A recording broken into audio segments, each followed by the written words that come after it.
Good evening. Online, good evening. Am I audible? Good evening, sir. Yes, ma'am. ಏನು ಮಾಡಿದ್ವಿ last class?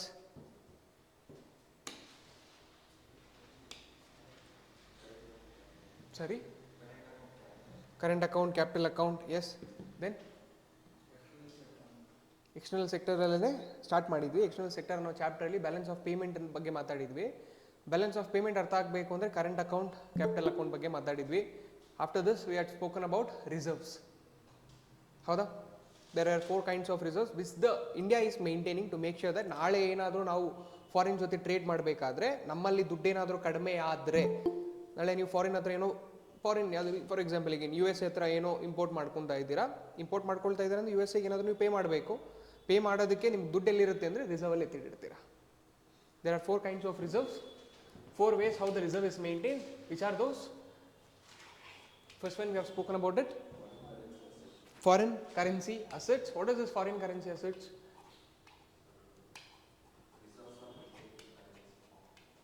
Sorry sir? Yes. Basically foreign currency ಏನಿದೆ ಅದನ್ನೇ ನಾವು ಎತ್ತಿಟ್ಕೊಂಡಿರ್ತೀವಿ. The hard cash itself, the currency itself, it may be in the form of dollars, it may be in the form of euros, it may be in the form of yen, renminbi, whichever it is, we will store it in that same way. The second type was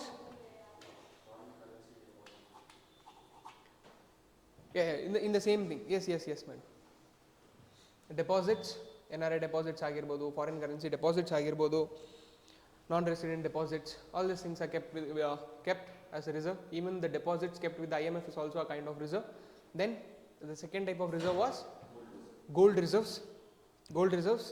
And the third kind of reserve was SDR holdings. SDR holdings. What is this SDR holdings now? SDR simply means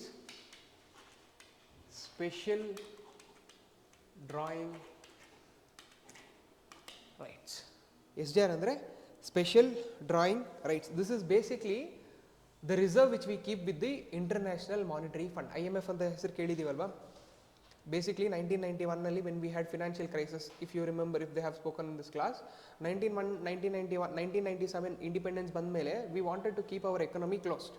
We didn't want anyone to enter India to make business with India. India did not want to have any relationship with the foreigners. Basically that ಅದಿರುತ್ತಲ್ವಾ feeling, 200 years ಯಾರೋ ನಮ್ಮನ್ನು ಬಂದು rule ಮಾಡಿ ನಮ್ಮ ಹತ್ರ ಇರೋದನ್ನೆಲ್ಲ ಎತ್ಕೊಂಡು ಹೋಗ್ಬಿಟ್ಟಿದ್ದಾರೆ. ಮತ್ತೆ ಯಾರನ್ನಾದ್ರೂ ಫಾರಿನರ್ಸ್ನ ಒಳಗಡೆ ಬಿಟ್ಕೊಂಡ್ರೆ ಮತ್ತೆ ಅದನ್ನೇ ಮಾಡಿದ್ರೆ. ಸೊ 1947 ಇಂಡಿಪೆಂಡೆನ್ಸ್ ಬಂದಾಗಿಂದನೂ up to 1990 we had a close economy. That is whatever we want we will produce, whatever is there with us we will sustain on that. But is that possible? It was not possible. At one point of time 1991 ಬರೋ ಅಷ್ಟರಲ್ಲಿ ನಮ್ಮ ಹತ್ರ ಎಷ್ಟು ದುಡ್ಡಿತ್ತು ಅಂದರೆ, ಇನ್ನೊಂದು for example gulf ರೀಜನಿಂದ ಆಯಿಲ್ನ ಇಂಪೋರ್ಟ್ ಮಾಡ್ಕೊಳೋದಕ್ಕೂ ನಮ್ಮ ಹತ್ರ ದುಡ್ಡಿರಲಿಲ್ಲಂತೆ. Because V don't have oil reserves here. Transportation run ಆಗಬೇಕು ಅಂದರೆ we need oil, basically petrol diesel. ನಮ್ಮಲ್ಲಿ ಪೆಟ್ರೋಲ್ ಡೀಸೆಲ್ ಇಲ್ಲ. ಎಲ್ಲಿಂದ ತರಿಸ್ಕೊತೀವಿ? ಗಲ್ಫ್ ರೀಜನಿಂದ ತೊಗೊತೀವಿ. ಇರಾನ್ ಆಗಿರ್ಬೋದು, ಇರಾಕ್ ಆಗಿರ್ಬೋದು, ಸೌದಿ ಅರೇಬಿಯಾ ಆಗಿರ್ಬೋದು. ಬಟ್ 1991 ಪಾಯಿಂಟ್ ಆಫ್ ಟೈಮ್ ಬರೋ ಅಷ್ಟರಲ್ಲಿ we had reserves only for up to somewhere around 7 days or 10 days ಅಷ್ಟೇ. ಅಷ್ಟಕ್ಕೆ ಆಯಿಲ್ ಇದ್ದಿದ್ದು. 7 days 10 days ಆದಮೇಲೆ ಆಯಿಲ್ ಬೇಕು ಅಂದರೆ we have to import it. Import ಮಾಡಬೇಕು ಅಂದರೆ ದುಡ್ಡು ಬೇಕು. ಇಂಡಿಯನ್ ರುಪೀಸಲ್ಲಿ ಬೇಕಾ? ಡಾಲರ್ಸಲ್ಲಿ ಬೇಕು. ಡಾಲರ್ಸ್ ಇದೆಯಾ? ಇಲ್ಲ. ಏನಕ್ಕೆ? We had a closed economy. That is when we went to IMF. We went to international monetary fund and told, see we need oil, we want to import oil but we don't have dollars. So yes ma'am. So you support us with that. So please support us with that. ನೀವು ನಮಗೆ dollar ಕೊಡಿ, we will repay it back. But IMF gave a condition. ನಾನೇನಾದರೂ ನಿಮಗೆ support ಮಾಡಬೇಕು ಅಂದರೆ ನೀವು closed ಎಕನಾಮಿಯಾಗೆ continue ಮಾಡ್ತೀನಿ ಅಂದರೆ ಆಗಲ್ಲ. ನೀವು ಮಾತ್ರ ನಿಮ್ಗೆ ಎಷ್ಟು ಬೇಕೋ ಅಷ್ಟು ಮಾತ್ರ ನೋಡ್ಕೊಳ್ತೀವಿ, ಫಾರಿನ್ ಜೊತೆ ಇನ್ವಾಲ್ವ್ ಆಗಲ್ಲ. ಬಟ್ ನೀವು ಟ್ರೇಡ್ ಮಾಡಬೇಕಂದ್ರೆ ಮಾತ್ರ ಫಾರಿನ್ ದುಡ್ಡು ಬೇಕು ಅಂದರೆ, that is when IMF, on the suggestion of IMF, we came up with something called as LPG reforms. LPG reforms ಅಂದರೆ ಲಿಬರಲೈಸೇಷನ್, ಪ್ರೈವೇಟೈಸೇಷನ್, ಗ್ಲೋಬಲೈಸೇಷನ್. ಲಿಬರಲೈಸೇಷನ್ ಅಂದರೆ ಯಾರಾದರೂ ಒಂದು ಬಿಸ್ನೆಸ್ನ ಸ್ಟಾರ್ಟ್ ಮಾಡಬೇಕು ಇಂಡಿಯಾದಲ್ಲಿ ಅಂದರೆ ತುಂಬ ಸ್ಟ್ರಿಕ್ಟ್ ರೂಲ್ಸ್ ಆ್ಯಂಡ್ ರೆಗ್ಯುಲೇಷನ್ಸನ್ನು ಇಂಪೋಸ್ ಮಾಡಲ್ಲ, ಈಸಿಯಾಗಿ ಸ್ಟಾರ್ಟ್ ಮಾಡ್ಬೋದು. ಪ್ರೈವೇಟೈಸೇಷನ್ ಅಂದರೆ ಎಲ್ಲ ಬಿಸ್ನೆಸ್ಸನ್ನು ಗೌರ್ಮೆಂಟೇ ಮಾಡಬೇಕು ಅಂತಲ್ಲ, ಪ್ರೈವೇಟ್ ಸೆಕ್ಟರೂ ಬಿಸ್ನೆಸ್ಸಲ್ಲಿ ಇನ್ವಾಲ್ವ್ ಆಗ್ಬೋದು ಅಂತ. ಗ್ಲೋಬಲೈಸೇಷನ್ ಅಂದರೆ we will get connected to the global world. We will not get restricted to India itself. We will have some trade relationship, we'll have some economic relationship with the rest of the world also. That is when for the first time India went to IMF. ಈ I M F ಹತ್ರ ಈ S D R holdings ಅನ್ನುವಂಥ ಒಂದು ರಿಸರ್ವ್ನ ಇಟ್ಟಿರ್ತೀವಿ, special drawing rights ಅಂತ. ನಮ್ಮ ಹತ್ರ ಏನಾದರೂ ಬ್ಯಾಲೆನ್ಸ್ ಆಫ್ ಪೇಮೆಂಟಲ್ಲಿ ಪ್ರಾಬ್ಲಮ್ ಬಂದರೆ, ನಮ್ಮ ಹತ್ರ ಏನಾದರೂ ಫಾರಿನ್ಸ್ ಜೊತೆ ಟ್ರೇಡ್ ಮಾಡಬೇಕಾದ್ರೆ, ಇಂಪೋರ್ಟ್ ಮಾಡ್ಕೊಳ್ಬೇಕಾದ್ರೆ ದುಡ್ಡು ಏನಾದರೂ ಕಡಿಮೆ ಬಂದರೆ, we can go to I M F also and take some support in the form of S D R, special drawing rights. This is another kind of reserve. Yes, how will this I M F support us sir? What is this S D R ಅಂತ ಕೇಳಿದ್ರೆ, I M F will not directly support us. I M F ಅಲ್ಲಿ ಯಾರೆಲ್ಲ members ಇರ್ತಾರೋ, to become a member you need to pay some amount of subscription fee ಥರ, quota ಥರ ಏನೋ ಒಂದು ಕಟ್ಟಬೇಕು. ಫಾರ್ ಎಕ್ಸಾಂಪಲ್, ಇಂಡಿಯಾ ಏನಾದರೂ ಐ ಎಮ್ ಎಫ್ ಅಲ್ಲಿ ಮೆಂಬರ್ ಆಗಬೇಕು ಅಂದರೆ ಒಂದು 10 crores ಅಷ್ಟು ಮಿನಿಮಮ್ ಸಬ್ಸ್ಕ್ರಿಪ್ಷನ್ ಕೊಡಬೇಕು ಅಂತ. ಅದೇ ರೀತಿ almost whichever countries there in I M F will deposit some amount to I M F. ನಾಳೆ ಏನಾದರೂ ಇಂಡಿಯಾಗೆ ಏನಾದರೂ balance of payment problem, crisis ಏನಾದರೂ ಶುರು ಆದರೆ, ಈಗ ಎಲ್ಲ ಕಂಟ್ರೀಸು ಸ್ವಲ್ಪ ಅಮೌಂಟನ್ನು ಪೂಲ್ ಮಾಡಿದಾರಲ್ವಾ, ಅದರಲ್ಲಿ ನಮಗೆ ಹೆಲ್ಪ್ ಅಂತ ಮಾಡ್ತಾರೆ. This is another kind of reserve. And the last kind of reserve is reserve tranche. Reserve tranche. Reserve tranche means, tranche andre, tranche means slice anta, a portion or a slice. Even this amount is kept with IMF itself. International Monetary Fund ಅಲ್ಲೇ ಇಟ್ಟಿರ್ತೀವಿ.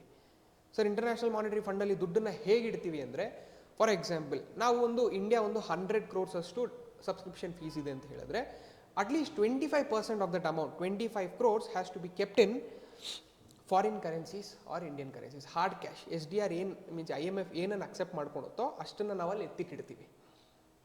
100 crores India ಅನ್ನೋದು subscription fees ಕಟ್ಟಬೇಕು ಅಂತ ಹೇಳಿದ್ರೆ, at least 25% ಅಂದರೆ 25 ಕೋಟಿ I M F ಹತ್ರ ನಾವು ಡೆಪಾಸಿಟ್ ಇಡಬೇಕು. ಯಾವ ರೀತಿಲಿ ಇಡಬೇಕು ಅಂದರೆ, ಐ ಎಮ್ ಎಫ್ ಹೇಗೆ ಅದನ್ನು ಅಕ್ಸೆಪ್ಟ್ ಮಾಡುತ್ತೋ ಆ ರೀತಿ ಡೆಪಾಸಿಟ್ ಇಟ್ಟಿರಬೇಕು. ನಾವು ಇಟ್ಟಿದ್ದೀವಿ ಅಂದರೆ ನಾಳೆ ನಮಗೇನಾದರೂ ಕಷ್ಟ ಬಂದರೆ ಅವ್ರು ನಮಗೆ ಸಪೋರ್ಟ್ ಮಾಡ್ತಾರೆ. ಈ ಎಲ್ಲ ರೀತಿಲಿ ನಾವು ನಮ್ಮ ದುಡ್ಡನ್ನು ಒಂದು ಕಡೆ ರಿಸರ್ವ್ ಆಗಿ ಎತ್ತಿಟ್ಟಿರ್ತೀವಿ, ಮೀಸಲಾತಿ ಥರ ಎತ್ತಿಟ್ಟಿರ್ತೀವಿ. ನಾಳೆ ಏನಾದರೂ ನಮಗೆ ಬಿ ಒ ಪಿ ಕ್ರೈಸಿಸ್ ಬಂದರೆ, we can go and take the amount and use it for trade relations. Yes, ನಾಳೆ ಕ್ವೆಶನ್ ಏನಾದರೂ ಬಂದರೆ, which are the 4 ways India is maintaining reserve means, this are the 4 answers ಅಷ್ಟೇ. One is direct currencies, hard currencies, foreign currency assets, then second one is gold, third one is SDR holdings, and fourth one is reserve tranche.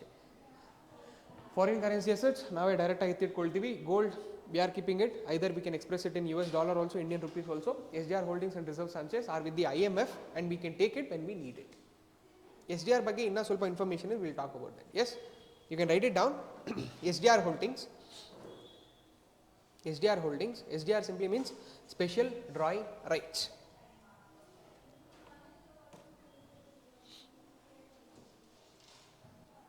Special drawing rights. It is a reserve created by IMF. It is a reserve created by IMF to help countries that have balance of payment problems, BOP problems, that have BOP problems. IMF ಡೈರೆಕ್ಟಾಗಿ ಕೊಡುತ್ತಾ ಅಂದರೆ no, IMF ದುಡ್ಡು ಕೊಡಲ್ಲ. IMF ಅಲ್ಲಿರುವಂಥ countries, member countries ಯಾರು ಇರ್ತಾರೆ ಅವರೆಲ್ಲರೂ ಸ್ವಲ್ಪ ಅಮೌಂಟನ್ನು ಪೂಲ್ ಮಾಡಿರ್ತಾರೆ. ಆ ಅಮೌಂಟಿಂದ whoever is requiring for balance of payment problems, they will give that amount. Next line, the member countries contribute to this. The member countries contribute to this account. The member countries contribute to this account in proportion of their IMF quota. In proportion of their IMF quota.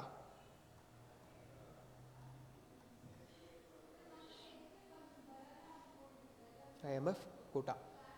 Fourth one, reserve tranche. Reserve, TRANCHE, reserve tranche. Bracket if you want you can write down. Tranche means portion or slice anta.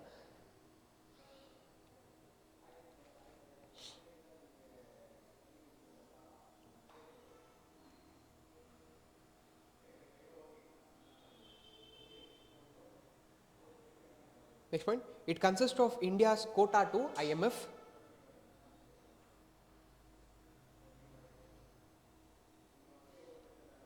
It consists of India's quota.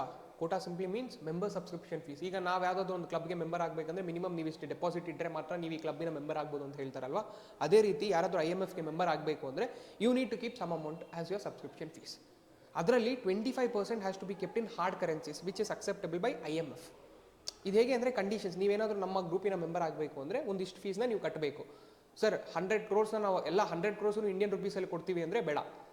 ನಾಳೆ ಏನಾದರೂ Indian rupees ಬದಲು ನಿಮ್ಗೆ dollar ಬೇಕಾಗಿ ಬಂದರೆ ನೀವು ಡಾಲರ್ನ ಏನಾದರೂ contribute ಮಾಡಿರಬೇಕಲ್ವಾ, ಅದಕ್ಕೆ 25% ಅಷ್ಟು you need to pay it in other currencies also ಅನ್ನೋ ಥರ.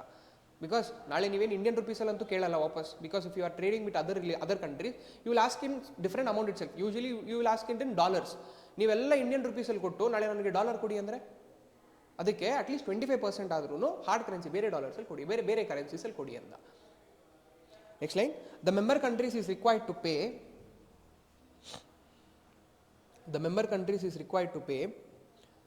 25% of its quota.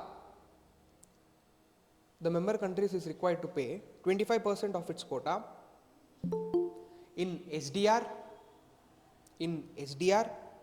or in foreign currencies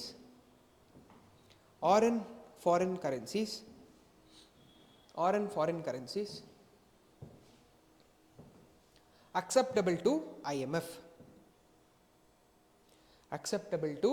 IMF, and this is called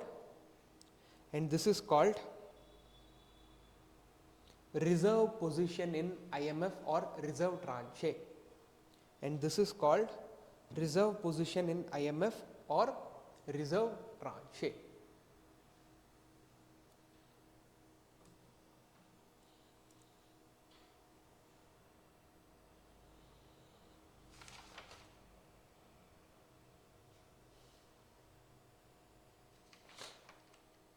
Yes? Clear with the reserves? Well, talking about SDR has some additional information, like SDR itself has two dimensions. One is it acts as a exchange rate system. It also acts as a loan arrangement. Exchange rate system or a loan arrangement. ಈ SDRನ ನೀವು ಯಾವ ರೀತಿ ನೋಡ್ಬೋದು ಅಂದರೆ, you can treat it like a coupons. Like ಈಗ if you are working somewhere ಅಂತ ತಗೊಳ್ಳಿ, or else you are in a school somewhere, they will give you some coupons. Like this is a coupon worth of 1000 rupees ಅಂತ. ಆ 1000 rupeesಲ್ಲಿ food coupons ಅಂತ ತೊಗೊಳೋಣ. ಆ 1000 rupees food ಕೂಪನಲ್ಲಿ ನೀವು ಬೇಕಾದರೆ ಬಿರಿಯಾನಿ ಏನಾದರೂ ತೊಗೊಳ್ಬೋದು, ಪಿಜ್ಜಾನಾದರೂ ತೊಗೊಳ್ಬೋದು, but coupon ಒಂದೇ ಅಲ್ವಾ. ಈ ಕೂಪನ್ ಇದ್ದರೆ ಬಿರಿಯಾನಿ ಮಾತ್ರನೇ ಕೊಡ್ತೀನಿ, ಅದೊಂದು ರೆಸ್ಟ್ರಿಕ್ಷನ್ ಥರ. ಬಟ್ ಇದು SDR ಹೇಗೆ ಅಂದರೆ ಒಂದು ಕೂಪನ್ ಥರ. ಆ ಮೆಂಬರ್ ಕಂಟ್ರೀಸ್ ಎಲ್ಲರೂ ಆ ಕೂಪನ್ನ ಸೈಲೆಂಟಾಗಿ ಅಕ್ಸೆಪ್ಟ್ ಮಾಡ್ಕೊಳ್ಬೇಕು. SDR ಅಲ್ಲಿ ಈಗ ಬೇಸಿಕ್ಲಿ IMF ಅಲ್ಲಿ ಇರೋ ಎಲ್ಲ ಮೆಂಬರ್ ಕಂಟ್ರೀಸೂ SDR IMFಗೆ ಏನೋ ಒಂದು ಕಾಂಟ್ರಿಬ್ಯೂಟ್ ಮಾಡ್ತಾ ಇರ್ತಾರೆ. ಅವ್ರಿಗೆ ರಿಕ್ವೈರ್ಮೆಂಟ್ ಇರುವಾಗ ಈ SDR ಕೂಪನ್ಸ್ ಥರ ಕೊಡ್ತಾರೆ. ಅದನ್ನು ನೀವು SDR ಕೂಪನ್ಸನ್ನು ತೊಗೊಂಡು in whichever way however you want you can use it. You can give it to US also, you can give it to China also, you can give it to Europe also. Whichever country if you are giving that IMF SDR coupons, ಅವ್ರು ಸೈಲೆಂಟಾಗಿ accept ಮಾಡ್ಕೊತಾರೆ ಅನ್ನೋ ಥರ. Coupons ಥರ ಇದು SDR, currency ಅಲ್ಲ ಅದು. ಆಮೇಲೆ ಕ್ವೆಶನ್ ಪೇಪರಲ್ಲಿ SDR is a type of currency given by IMF ಅಂತ ಬಂದರೆ, it is not a currency, it is like a coupon thing. ಈಗ ನಾಳೆ how do I tell that, ಈಗ ಬಾಟರ್ ಸಿಸ್ಟಮ್ ಥರ, ನಾಟ್ ಬಾಟರ್ ಸಿಸ್ಟಮ್. ಈಗ ನಾಳೆ ನೀವು US ಹತ್ರ ಹೋಗಿ when you are dealing with the United States of America, if you are buying something from USA, you have to pay them in dollars, right? ನೀವು dollars ಕೊಡ್ದಿರೋ rupees ಕೊಟ್ಟರೆ ಅವ್ರು accept ಮಾಡಲ್ಲ, but ನೀವು SDR ಕೊಟ್ಟರೆ ಅವ್ರು accept ಮಾಡೇ ಮಾಡ್ತಾರೆ. It is like a universal currency, everyone will accept that coupon ಥರ. In this SDR also has two dimensions. One is exchange rate system, meaning it will decide how the exchange rate has to work also. How it will decide the exchange rate system andre, it will decide the exchange rate system based on 5 currencies. It will take into consideration 5 currencies and the importance of those currencies in the world economy and decide the exchange rate system. Which are those 5 currencies? One is US dollar, euro, Japanese yen, Chinese renminbi, and the last one is the UK pound. It will take into consideration these 5 currencies: the US dollar, European euro, Chinese renminbi and Japanese yen. ಈ 5 ಕರೆನ್ಸೀಸ್ನ ತಗೊಂಡು ಈ 5 ಕರೆನ್ಸೀಸ್ಗೆ ವರ್ಲ್ಡಲ್ಲಿ ಎಷ್ಟು weightage ಇದೆ economical ಟರ್ಮ್ಸಲ್ಲಿ, ಈ 5 ಕರೆನ್ಸಿನ weightage ತಗೊಂಡು exchange rate ಸಿಸ್ಟಮ್ನ decide ಮಾಡ್ತಾರೆ. ಇಂಡಿಯಾಗೆ 1 ರೂಪಿಗೆ ಎಷ್ಟು ಕೊಡಬೇಕು, 1 ರೂಪಾಯಿಗೆ ಎಷ್ಟು SDR ಕೊಡಬೇಕು, $1 ಎಷ್ಟು SDR ಕೊಡಬೇಕು ಅಂತ ಈ ರೀತಿ ಒಂದು ಎಕ್ಸ್ಚೇಂಜ್ ರೇಟ್ ಸಿಸ್ಟಮ್ನು ಡಿಸೈಡ್ ಮಾಡ್ತಾರೆ.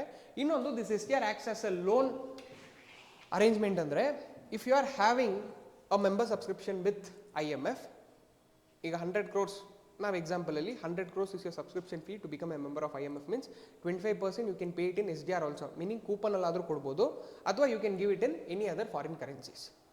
100 crores is your member subscription fees with IMF.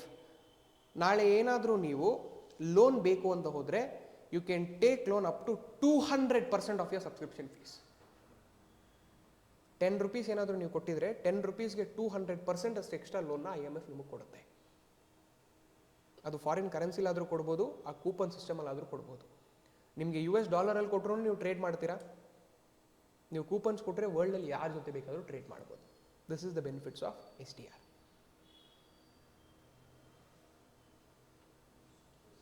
Yes, you can write this down.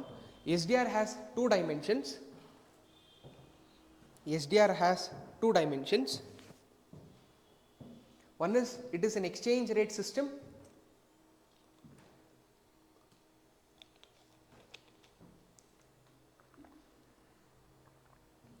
Second one, it's a loan arrangement.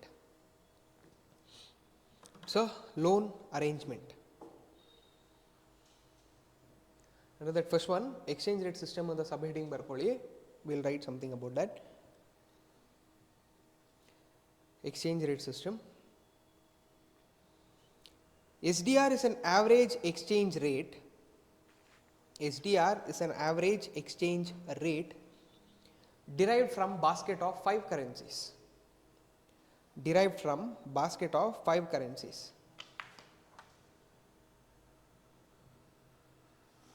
Derived from basket of 5 currencies. That is US dollar, euro,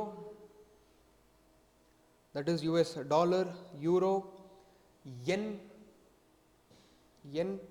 UK pound, Chinese renminbi, RENMINBI,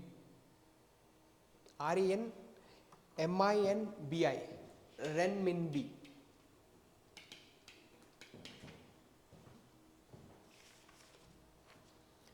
Next point, these five currencies are weighed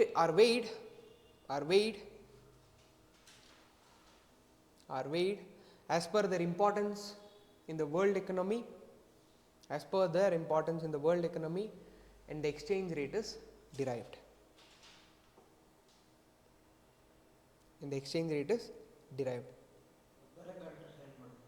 ಬೇರೆ countries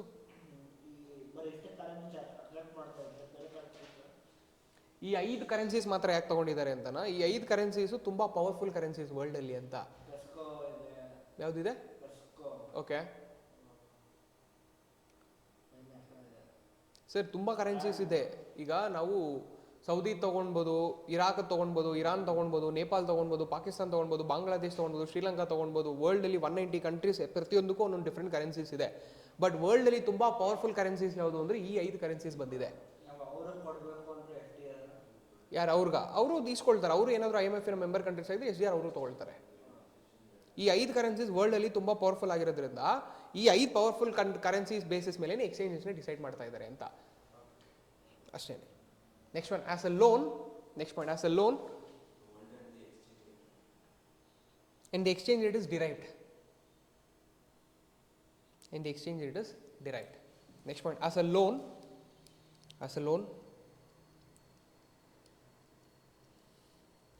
the member countries can get loan from IMF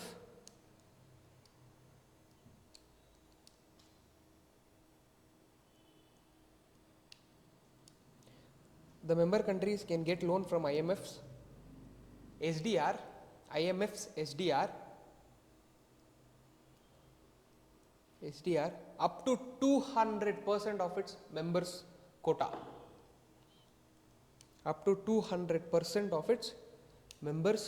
quota.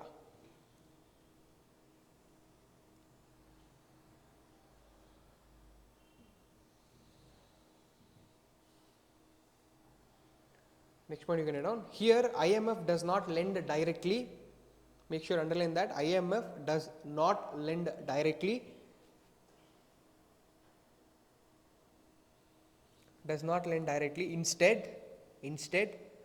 the other member countries,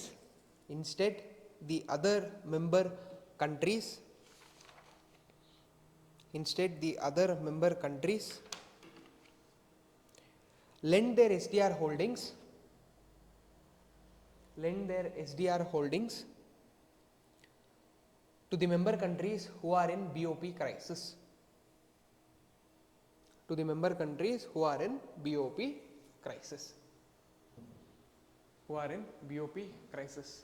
Last point, the special drawing rights is also called as paper gold. This question was asked in some previous year exam. SDR is also called as paper gold. Why sir paper gold? Andre SDR, I told you, it's like something like a coupon tara. It's a paper and it's something like gold also. Gold ನೀವು ಯಾರು ಕೊಟ್ಟರು ಬೇಡ ಅನ್ನಲ್ಲ ಅಲ್ವಾ. This is something like gold which is in a paper form, therefore it is called as paper gold. Yes, clear with the reserves? Next we'll move to next topic called as foreign exchange.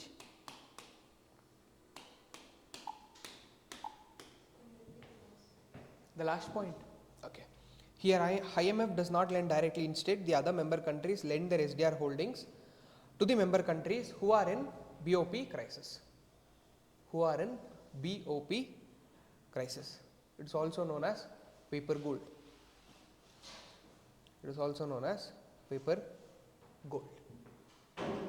Next concept.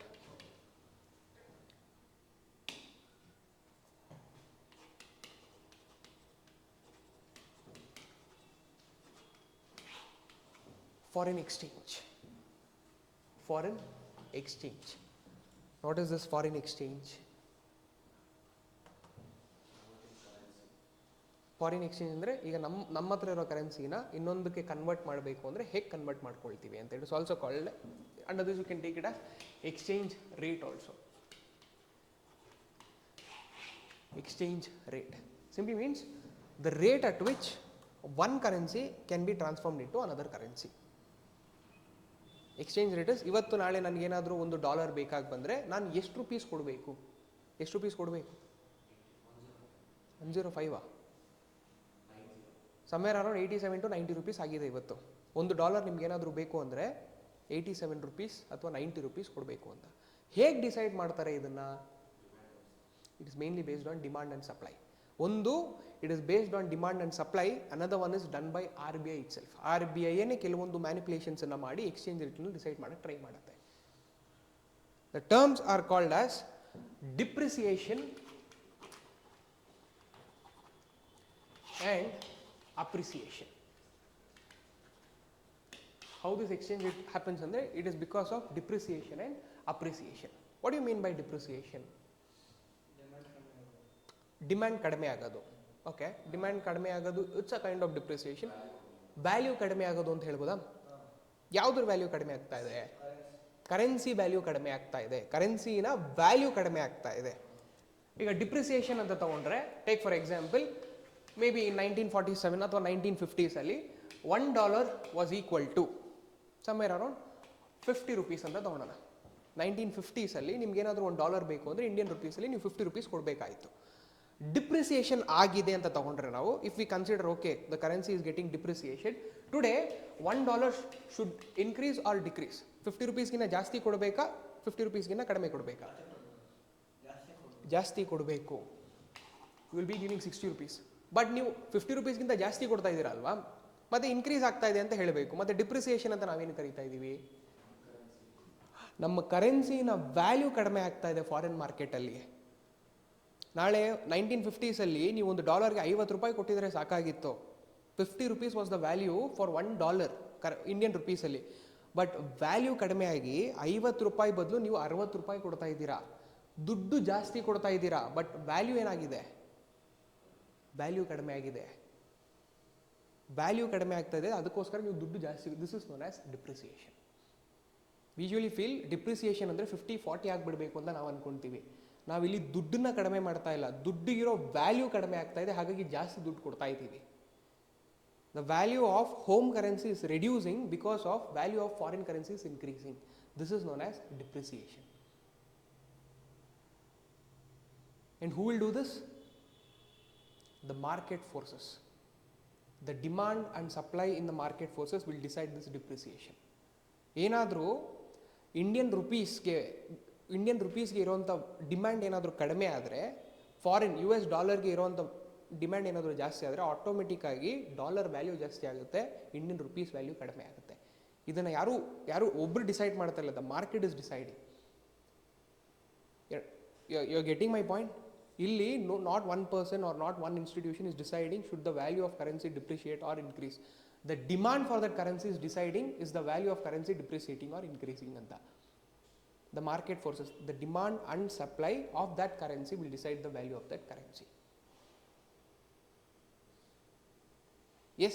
Now what do you mean by appreciation then? If $1 was 50 rupees, if there is appreciation, then $1 will become 50 ಗಿಂತ ಜಾಸ್ತಿ ಆಗುತ್ತಾ ಕಡಿಮೆ ಆಗುತ್ತಾ? ಕಮ್ಮಿ ಆಗುತ್ತೆ. Because the value of the currency is increasing. ಇಲ್ಲಿ we are not calculating the money. 50-60 ಆಗಿದೆ sir, 50ಗಿಂತ 60 ದೊಡ್ಡ ಅಮೌಂಟ್ ಅಂತ ನಾವು ಅಮೌಂಟ್ ಮೇಲೆ ಹೋಗ್ತಾ ಇಲ್ಲ. ವ್ಯಾಲ್ಯೂ ಕಡಿಮೆ ಆಗಿರೋದಕ್ಕೆ ನಾವು ದುಡ್ಡು ಜಾಸ್ತಿ ಕೊಡ್ತಾ ಇದ್ದೀವಿ. ಅಪ್ರಿಸಿಯೇಷನ್ ಅಂದರೆ ಇಂಡಿಯನ್ ರುಪೀಸ್ಗೆ ಡಿಮಾಂಡ್ ಜಾಸ್ತಿ ಆಗಿದೆ, ಸೊ ನಾವೇನು ಮಾಡ್ತಾ ಇದ್ದೀವಿ, ನೀವು ಹಿಂಗಿದು ಡಿಮಾಂಡ್ ಜಾಸ್ತಿ ಆಗಿದೆ ಅಲ್ವಾ, 40 rupeesಗೆ $1. Both these things are happening mainly because of market forces, that is demand and supply. Demand and supply. Market, naturally, because of market forces, because of demand and supply, if this value of the currency is increasing or decreasing, it is called as depreciation or appreciation. If RBI does this job, it is called as, what do you call that? Yeah, it is called as devaluation and revaluation. If RBI does this, it is called as devaluation and revaluation. If the market forces does this thing, it is called as depreciation and appreciation. How will this RBI does this ಅಂತ ಕೇಳಿದ್ರೆ, ಈಗ foreigner ಯಾರಾದರೂ ಇಂಡಿಯಾಗೆ ಬಂದರೆ Indian rupees ಜೊತೆ ಬರ್ತಾರಾ, foreign currency ಜೊತೆ ಬರ್ತಾರಾ? ರುಪೀಸ್ ಜೊತೆ ಬರ್ತಾರಾ? USA ಇಂದ ಯಾರಾದರೂ ಇಂಡಿಯಾಗೆ ಬಂದರೆ ಯಾವುದು ತೊಗೊಳ್ಬಿಡ್ತಾರೆ? ಡಾಲರ್ಸಲ್ಲಿ ಬರ್ತಾರೆ. ಡಾಲರ್ಸನ್ನ ನೀವು ಇಂಡಿಯನ್ ರುಪೀಸ್ಗೆ ಕನ್ವರ್ಟ್ ಮಾಡಬೇಕು ಅಂದರೆ ಅಲ್ಟಿಮೇಟ್ ಅಥಾರಿಟಿ ಯಾರ ಹತ್ರ ಇರುತ್ತೆ? RBI ಹತ್ರ ಇರುತ್ತೆ. ಸೊ RBI ಹತ್ರ ಡಾಲರ್ಸ್ ಹೋಯಿತು, RBI ಅವರಿಗೆ ಇಂಡಿಯನ್ ರುಪೀಸ್ ಕೊಟ್ಟಿದೆ. ನಾಳೆ ಏನಾದರೂ RBIಗೆ ನಮ್ಮ ಹತ್ರ ಇರೋ ಫಾರಿನ್ ಕರೆನ್ಸೀಸ್ ಜಾಸ್ತಿ ಆಗಿಬಿಟ್ಟಿದೆ, ಇಂಡಿಯನ್ ರುಪೀಸ್ನ ಸ್ವಲ್ಪ ವ್ಯಾಲ್ಯೂ ಜಾಸ್ತಿ ಮಾಡಬೇಕು ಅಂತ ಫಾರಿನ್ ಕರೆನ್ಸೀಸ್ ನಮ್ಮ ಹತ್ರ ಇರೋ ಎಷ್ಟು ದುಡ್ಡಿದೆ, ಫಾರಿನ್ ಕರೆನ್ಸೀಸ್ ಎಷ್ಟಿದೆ ಅದನ್ನು ಸಪ್ರೆಸ್ ಮಾಡೋಕ್ಕೆ ಶುರು ಮಾಡಿದ್ರೆ, or else I put it this way, ಇಂಡಿಯಾದಲ್ಲಿ ಫಾರಿನ್ ಕರೆನ್ಸೀಸ್ ತುಂಬ ಜಾಸ್ತಿ ಆಗಿಬಿಟ್ಟಿದೆ ಅಂತ ತಗೊಳ್ಳಿ. US ಇಂದ ಡಾಲರ್ಸಲ್ಲೇ ಮಾತಾಡೋಣ. ಡಾಲರ್ ತುಂಬ ಇಂಡಿಯಾಗೆ ಬಂದುಬಿಟ್ಟಿದೆ, ಸೊ ಇಂಡಿಯಾ ಹತ್ರ ಡಾಲರ್ಸ್ ಜಾಸ್ತಿ ಇದೆ. ಡಾಲರ್ಸ್ಗೆ ನಮ್ಮ ಹತ್ರ ಇಂಡಿಯಾದಲ್ಲೇ ಡಾಲರ್ಸ್ ತುಂಬ ಜಾಸ್ತಿ ಇದ್ದರೆ ಡಾಲರ್ಗೆ ವ್ಯಾಲ್ಯೂ ಜಾಸ್ತಿ ಆಗುತ್ತಾ ಕಡಿಮೆ ಆಗುತ್ತಾ? ನಿಮ್ಮ ಹತ್ರ ಜಾಸ್ತಿ ಇದ್ದರೆ ದುಡ್ಡು, ಆ ದುಡ್ಡಿಗೆ ವ್ಯಾಲ್ಯೂ ಜಾಸ್ತಿ ಆಗುತ್ತಾ ಕಡಿಮೆ ಆಗುತ್ತಾ? ಕಡಿಮೆ ಆಗುತ್ತೆ. ಅದೇ ರೀತಿ ಏನಾದರೂ ನಮ್ಮ ಹತ್ರ ಡಾಲರ್ಸ್ ಜಾಸ್ತಿ ಇದೆ ಅಂತ ಅನ್ಸಿದ್ರೆ basically this RBI can increase the value of rupee also. ಇಲ್ಲ ನಮ್ಮ ಹತ್ರ ಡಾಲರ್ ತುಂಬ ಕಡಿಮೆ ಇದೆ ಅಂದರೆ ಆಟೋಮೆಟಿಕ್ಕಾಗಿ ಇಂಡಿಯನ್ ರುಪಿ ವ್ಯಾಲ್ಯೂನು ಕಡಿಮೆ ಆಗುತ್ತೆ. RBI ಏನಾದರೂ ಈ ವ್ಯಾಲ್ಯೂನ ಜಾಸ್ತಿ ಮಾಡೋದು ಕಡಿಮೆ ಮಾಡೋದು ಮಾಡಿದ್ರೆ will call it as devaluation and revaluation. If market forces demand and supply of that currency decides the value of the currency, it is called as depreciation and appreciation ಅಷ್ಟೇನೆ. Yes, you can write this down then. Exchange rate,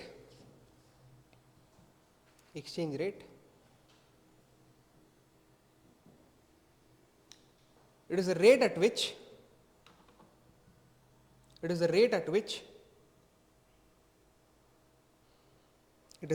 which one currency is exchanged. It is a rate at which one currency is exchanged for 1 unit of foreign currency.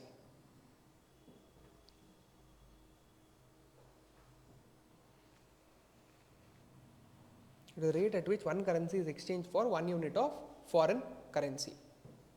1 unit of foreign currency.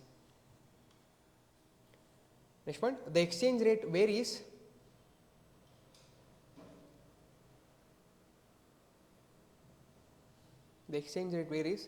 depending upon demand and supply of currencies. The exchange rate varies depending upon demand and supply of currencies.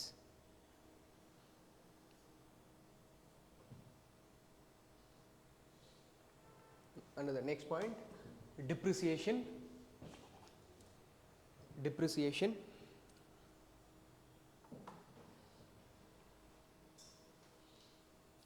It is the increase in the exchange rate. You can write this example also. $1 was 50, depreciation andre for $1 it will become 60 anta. It is the increase in the exchange rate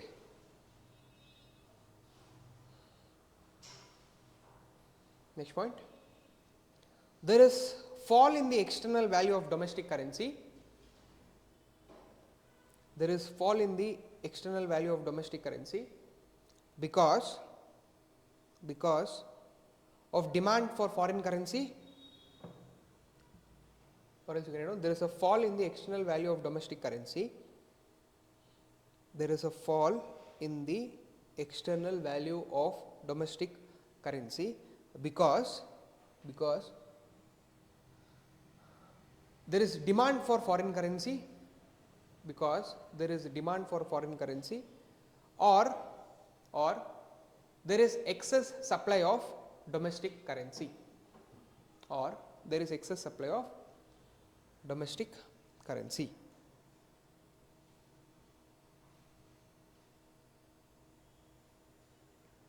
This is done naturally by the market forces. Next point. This is done naturally by the market forces.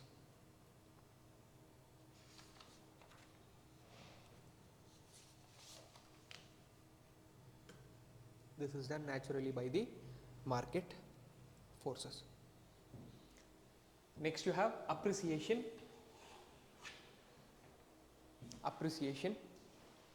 You can write this example. $1 was 50, appreciation and the value is increased, therefore the money which we are giving for dollar is reducing.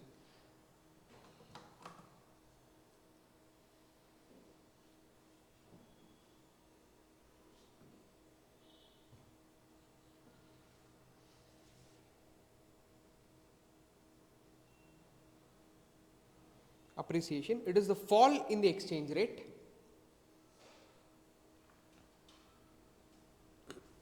It is the fall in the exchange rate.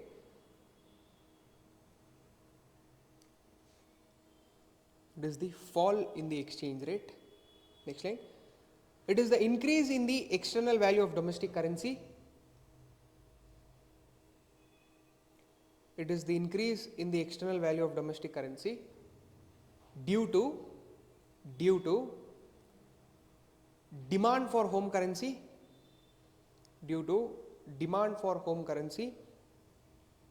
or due to demand for home currency or less demand for foreign currency,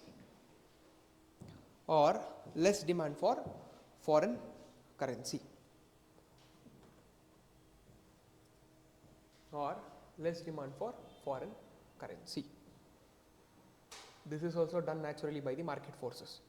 If market forces, basically the demand and supply for the currency decides the value of the currency, that is called as depreciation and appreciation. If RBI does it,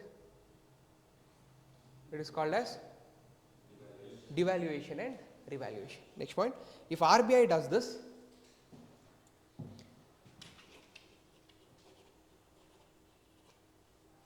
it is called as devaluation and revaluation.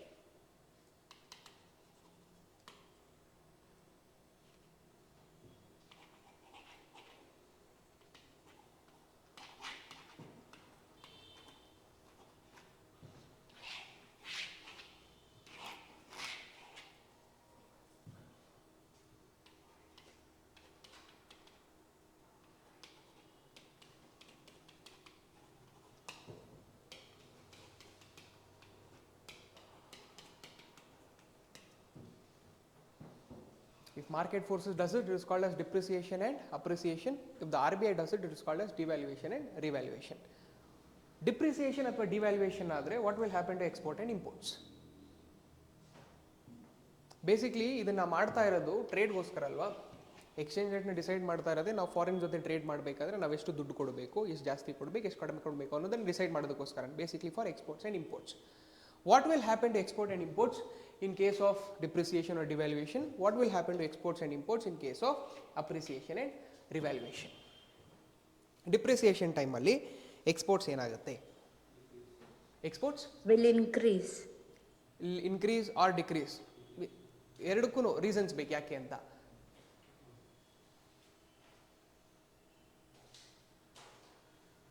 Since domestic currency will be more, we'll export a lot and less import will be there. Basically devaluation or depreciation ಆದರೆ for $1 you are giving 50 rupees, but because of devaluation or depreciation you are giving for $1 60 rupees. $1ಗೆ 50 ರೂಪಾಯಿ ಏನು ಈಸ್ಕೊಳ್ಬೋದಾಯಿತು, 50 ರೂಪಾಯಿಗೆ take for example ಒಂದು 50 ರೂಪಾಯಿ ಏನು ಬರುತ್ತೆ, 2 packets of biscuit ಬರ್ತಾ ಇತ್ತು ಅಂತ ತಗೊಳ್ಳಿ. For $1 you could buy 2 packets of biscuit. But because of depreciation or devaluation, for whatever you are buying for 50, now you can, for 60 rupees, what and all you can get it for $1 itself. $1ಗೆ ನಿಮಗೆ basically 1950 rupees ಇರಬೇಕಾದ್ರೆ 2 packets of biscuit ಬರ್ತಾ ಇದ್ರೆ, ಇವತ್ತು $1ಗೆ 3 packets of biscuit ಬರ್ತಾ ಇದೆ. Exports ಜಾಸ್ತಿ ಆಗುತ್ತಾ ಕಡಿಮೆ ಆಗುತ್ತಾ? ಜಾಸ್ತಿ ಆಗುತ್ತೆ. ಡಿವ್ಯಾಲ್ಯೂಯೇಷನ್ ಆರ್ ಡಿಪ್ರಿಸಿಯೇಷನ್ ಆದರೆ exports will increase. Then what will happen to imports? Decrease. Imports will decrease. 50 ರೂಪಾಯಿ ಏನು ಇಸ್ಕೊಳ್ಬೋದಾಯಿತು, 60 ರೂಪಾಯಿ ಕೊಡಬೇಕು ನೀವು ಅದಕ್ಕೆ. ಸೊ ಎಷ್ಟು ಇಂಪೋರ್ಟ್ ಮಾಡ್ಕೊಳ್ತಾ ಇದ್ರು ಅದು ಕಡಿಮೆ ಆಗ್ತಾನೆ ಹೋಗುತ್ತೆ, ಎಷ್ಟು ಎಕ್ಸ್ಪೋರ್ಟ್ ಮಾಡ್ತಾ ಇದ್ರು ಅದು ಜಾಸ್ತಿ ಆಗ್ತಾ ಹೋಗುತ್ತೆ. 50 ರೂಪಾಯಿ ಏನು ಅವ್ರು ಇಸ್ಕೊಳ್ತಾ ಇದ್ರು, ಇವತ್ತು 60 ರೂಪಾಯಿ ವ್ಯಾಲ್ಯೂದನ್ನು $1ಗೆ ಇಸ್ಕೊಂಡು ಬಿಡ್ತಾರೆ. Therefore exports will increase, imports will decrease. What will happen to exports and import in case of appreciation then or revaluation? Exports will decrease. ಅವರು $1ಗೆ 50 rupees ಏನು ಇಸ್ಕೊಳ್ಬೋದಾಯಿತು, ಇವತ್ತು ಬರೀ 40 rupees ಅಷ್ಟೇ ಬರ್ತಾ ಇದೆ. ಎಕ್ಸ್ಪೋರ್ಟ್ಸ್ ಡಿಕ್ರೀಸ್ ಆಗುತ್ತೆ. ಇಂಪೋರ್ಟ್ಸ್ ಮತ್ತೆ imports will increase, because for 50 rupees what you are importing today you can import it for 40 rupees only. So imports will increase, exports will decrease. You are understanding that? Then what will happen to inflation then? Inflation ಅಂದರೆ price rise. Depreciation ಅಥವಾ devaluation ಆದರೆ do you think will there be any inflation? 50 rupees ಬದಲು 60 rupees ಕೊಡ್ತಾ ಇದ್ದೀರಾ $1ಗೆ. 60 rupees ನೀವು ಕೊಟ್ಟರೆ already ನೀವು ಜಾಸ್ತಿ ಕೊಡ್ತಾ ಇದ್ದೀರಾ ಅಲ್ವಾ? ನೀವು ಜಾಸ್ತಿ ಕೊಟ್ಟರೆ ಎಲ್ಲ ವಸ್ತುಗಳ ಮೇಲೂ ಪ್ರೈಸ್ ಜಾಸ್ತಿ ಮಾಡೇ ಮಾಡ್ತೀರಾ, ultimately leading to inflation. It will lead to inflation. In case of appreciation or revaluation, then there is very less inflation, because ನೀವು ಖರ್ಚು ಮಾಡ್ತಾ ಇರೋದೇ ಕಡಿಮೆ, ಬೇರೆ ಪದಾರ್ಥಗಳಿಗೆ ಪ್ರೈಸ್ ಏನಕ್ಕೆ ಜಾಸ್ತಿ ಮಾಡ್ತೀರಾ?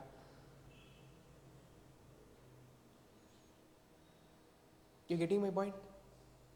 Here there is very less inflation, and in case of devaluation or depreciation there is very high scope for inflation, because you are already paying more. Yes, you can write it down then. Because of depreciation or devaluation,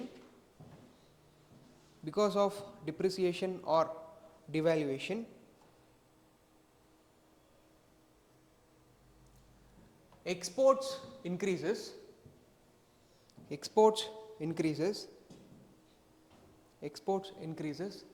and imports decreases. Exports increases and imports decreases. And exports increases and imports decreases, leading to increase in inflation.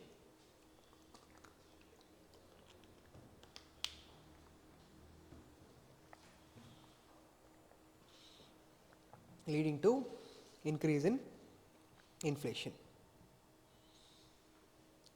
Yes, next point. Because of appreciation or revaluation,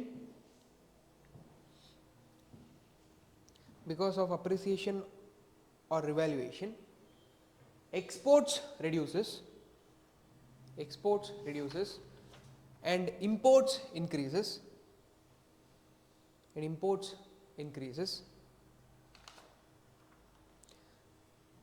which will lead to reduction in inflation.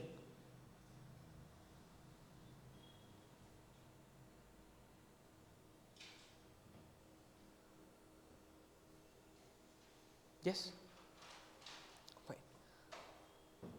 Next type of exchange rate, I'm sure this they would have done it in class. Have they done something like purchasing power parity, PPP ಅಂತ ಏನಾದರೂ ಮಾಡಿದಾರಾ? ಮಾಡಿದಾರಾ? ಏನದು purchasing power parity ಅಂದರೆ?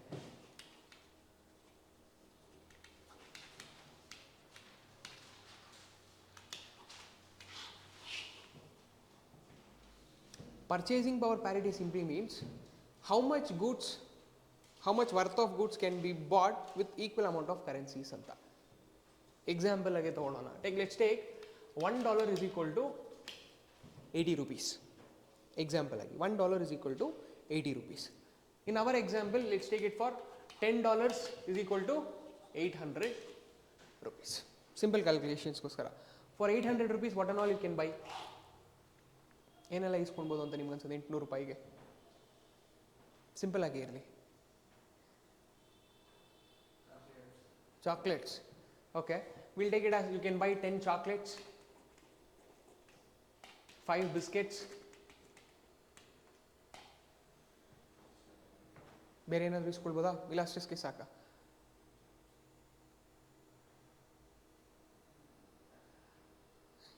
ಏನು ಬರ್ತಾ ಇದೆ? No? Okay, 2 packets of milk ಅಂತ ಇಟ್ಕೊಳ್ಳೋಣ. For 800 rupees, today you can buy 10 chocolates, 5 biscuits and 2 packets of milk. Can you buy the same thing for $10? $10 ಅದು ಬರುತ್ತಾ US ಅಲ್ಲಿ? ಚಾನ್ಸೇ ಇಲ್ಲ. Here you can buy somewhere around 5 chocolates, 2 biscuits and 1 packet of milk. The same $10ಗೆ Indian ರುಪೀಸ್ಗೆ convert ಮಾಡಿದ್ರೆ you are buying 10 chocolates, 5 biscuits and 2 packets of milk. But if you're buying it in USA for $10, you're getting just 5 chocolates, 2 biscuits and 1 packet of milk. Are the value of currencies both equal? No, right? This purchasing power parity simply shows which country has better standard of living ಅಂತ. US ಅಲ್ಲಿ better standard of living ಇದೆ ಅಂತ ನಾವೇನು ಅನ್ಕೊಂತೀವಿ ಅಂದರೆ the value of currency is more. For that much amount ಇಂಡಿಯಾದಲ್ಲಿ ನೀವೇನೇನೋ ಇಸ್ಕೊಂಡ್ಬಿಡ್ಬೋದು because it is cheap goods, but in USA it is more valuable ಅಂತ. This purchasing power parity is also it's also a way of showing an exchange rate system, but basically it shows the standard of living ಅಷ್ಟೇ. Can write it down. Purchasing power parity. This was proposed by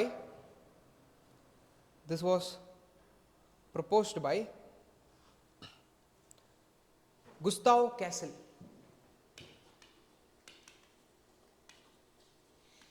This was proposed by Gustav Cassel.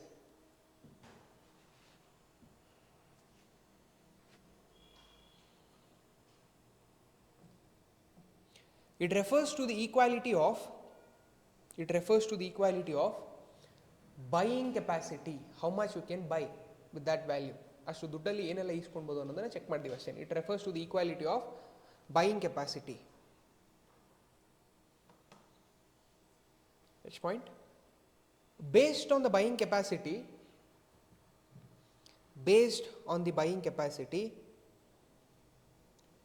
of respective currencies, based on the buying capacity of respective currencies in their home country,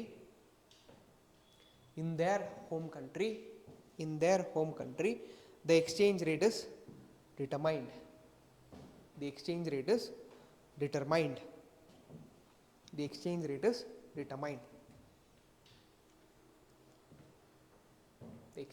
is determined.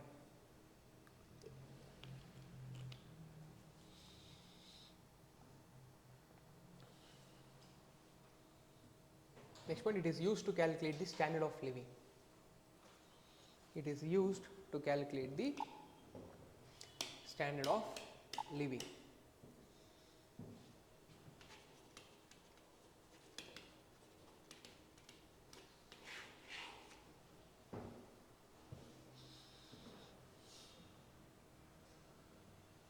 Yes, appreciation, depreciation, devaluation, revaluation and PPP, purchasing power parity, all these things are a part of this exchange system, exchange rate itself. Yes. Next concept is convertibility. Convertibility. What do you mean by this convertibility? Convert ಮಾಡೋದು. Converting one currency into another currency. It is the rate, the ease at which one currency, a home currency, can be converted into a foreign currency.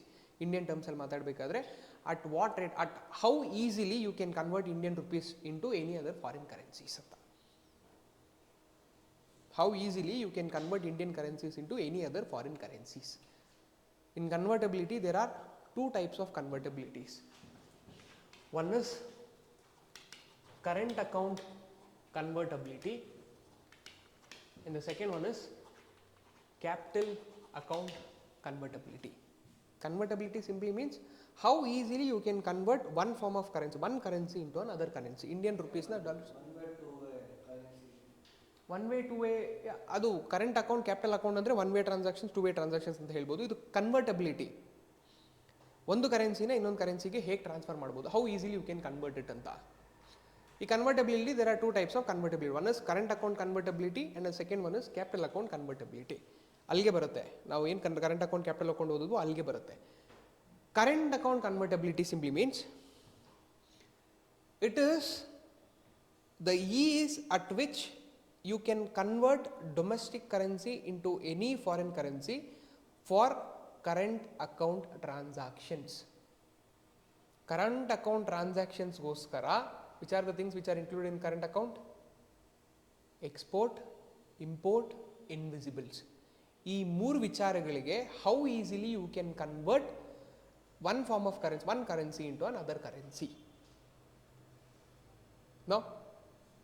ಈಗ import, export and invisibles. Invisibles ಅಂತ ಬಂದಾಗ services, income and private transfers, these were the things. ಅದು ಮೂರು ಬೇಡ, will stick on to ಇನ್ವಿಸಿಬಲ್ಸ್.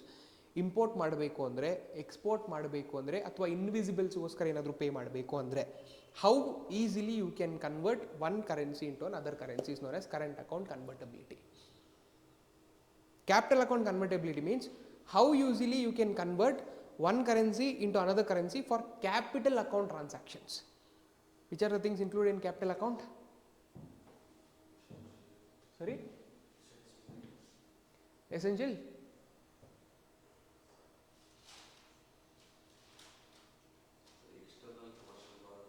External commercial borrowing, external assistance, bit refers to external assistance, external commercial borrowings, then foreign investments. Yeah, foreign investments alone FDI, FPI barutte. Banking capital. There are totally 5. NRI deposits. ಈ 5 ವಿಚಾರಗಳಿಗೆ how easily you can convert one form of currency into another form of currency ಅಂತ convertibility. ನಾಳೆ ನೀವೇನಾದರೂ import, export ಅಥವಾ ಇನ್ವಿಸಿಬಲ್ಗೋಸ್ಕರ ಏನಾದರೂ pay ಮಾಡಬೇಕು ಅಂತ ಬಂದರೆ, ಓಕೆ, ವಿಲ್ ಬಾಯ್ಲ್ ಡೌನ್ ಇನ್ನೂ ಸಿಂಪಲ್ ಆಗಿ. ನಾಳೆ ನೀವು USA ಇಂದ ಏನೋ ಇಂಪೋರ್ಟ್ ಮಾಡ್ಕೊಳ್ಬೇಕು, USA ಇಂದ ಇಂಡಿಯಾಗೆ ಏನೋ ಇಂಪೋರ್ಟ್ ಮಾಡ್ಕೊಳ್ಬೇಕು. ನಿಮ್ಮ ಹತ್ರ ಡಾಲರ್ ಇಲ್ಲ, USA ಇಂದ ಏನೋ ತೊಗೊಳ್ಬೇಕು ಅಂದರೆ USA ಗೆ ಡಾಲರ್ ಮೂಲಕನೇ you need to pay. But ನಿಮ್ಮ ಹತ್ರ ಡಾಲರ್ ಇಲ್ಲ, ನಿಮ್ಮ ಹತ್ರ ಇರೋದು ಇಂಡಿಯನ್ ರುಪೀಸ್, ಅಥವಾ ನಿಮ್ಮ ಹತ್ರ ಇವತ್ತು ಜಾಸ್ತಿ ಯೂರೋಸ್ ಇದೆ ಅಂತ ತೊಗೊಂಡ್ಬಿಡಿ. ನಿಮ್ಮ ಹತ್ರ ಯೂರೋಸ್ ಜಾಸ್ತಿ ಇದೆ, ಡಾಲರ್ಸ್ ಇಲ್ಲ. ಬಟ್ ನೀವು USA ಹತ್ರ ಏನೋ ಕೊಂಡ್ಕೊಳ್ಬೇಕು, US ಅವರು ಯೂರೋಸ್ನ ಒಪ್ಕೊಳ್ತಾ ಇಲ್ಲ, ಏನು ಮಾಡೋದು? IMF ಹತ್ರ ಹೋಗ್ಬೋದು. IMFಗಿಂತ ಮುಂಚೆ ನಿಮ್ಮ ಹತ್ರ ಆಲ್ರೆಡಿ ಯೂರೋಸ್ ಇದೆ ಅಲ್ವಾ, ಅಥವಾ ಇಂಡಿಯನ್ ರುಪೀಸೇ ನಿಮ್ಮ ಹತ್ರ ಜಾಸ್ತಿ ಇದೆ ಅಲ್ವಾ, ಅದನ್ನು ಡಾಲರ್ಸ್ಗೆ ಕನ್ವರ್ಟ್ ಮಾಡೋದು. That is known as convert. ಸರಿ ಸರ್? RBI ಹತ್ರನೂ ಕನ್ವರ್ಟ್ ಮಾಡ್ಬೋದು, ನೀವು ಬೇರೆ ಇಂಟರ್ನ್ಯಾಷನಲ್ ಇನ್ಸ್ಟಿಟ್ಯೂಷನ್ಸ್ಗೆ ಹೋಗಿ ಕನ್ವರ್ಟ್ ಮಾಡ್ಬೋದು. But how easily you can convert one form of currency into another form of currency is known as convertibility. For current account transactions, if you are doing some convertibility, it is known as current account convertibility. For capital account transactions, if you are doing convertibility, it is known as capital account convertibility.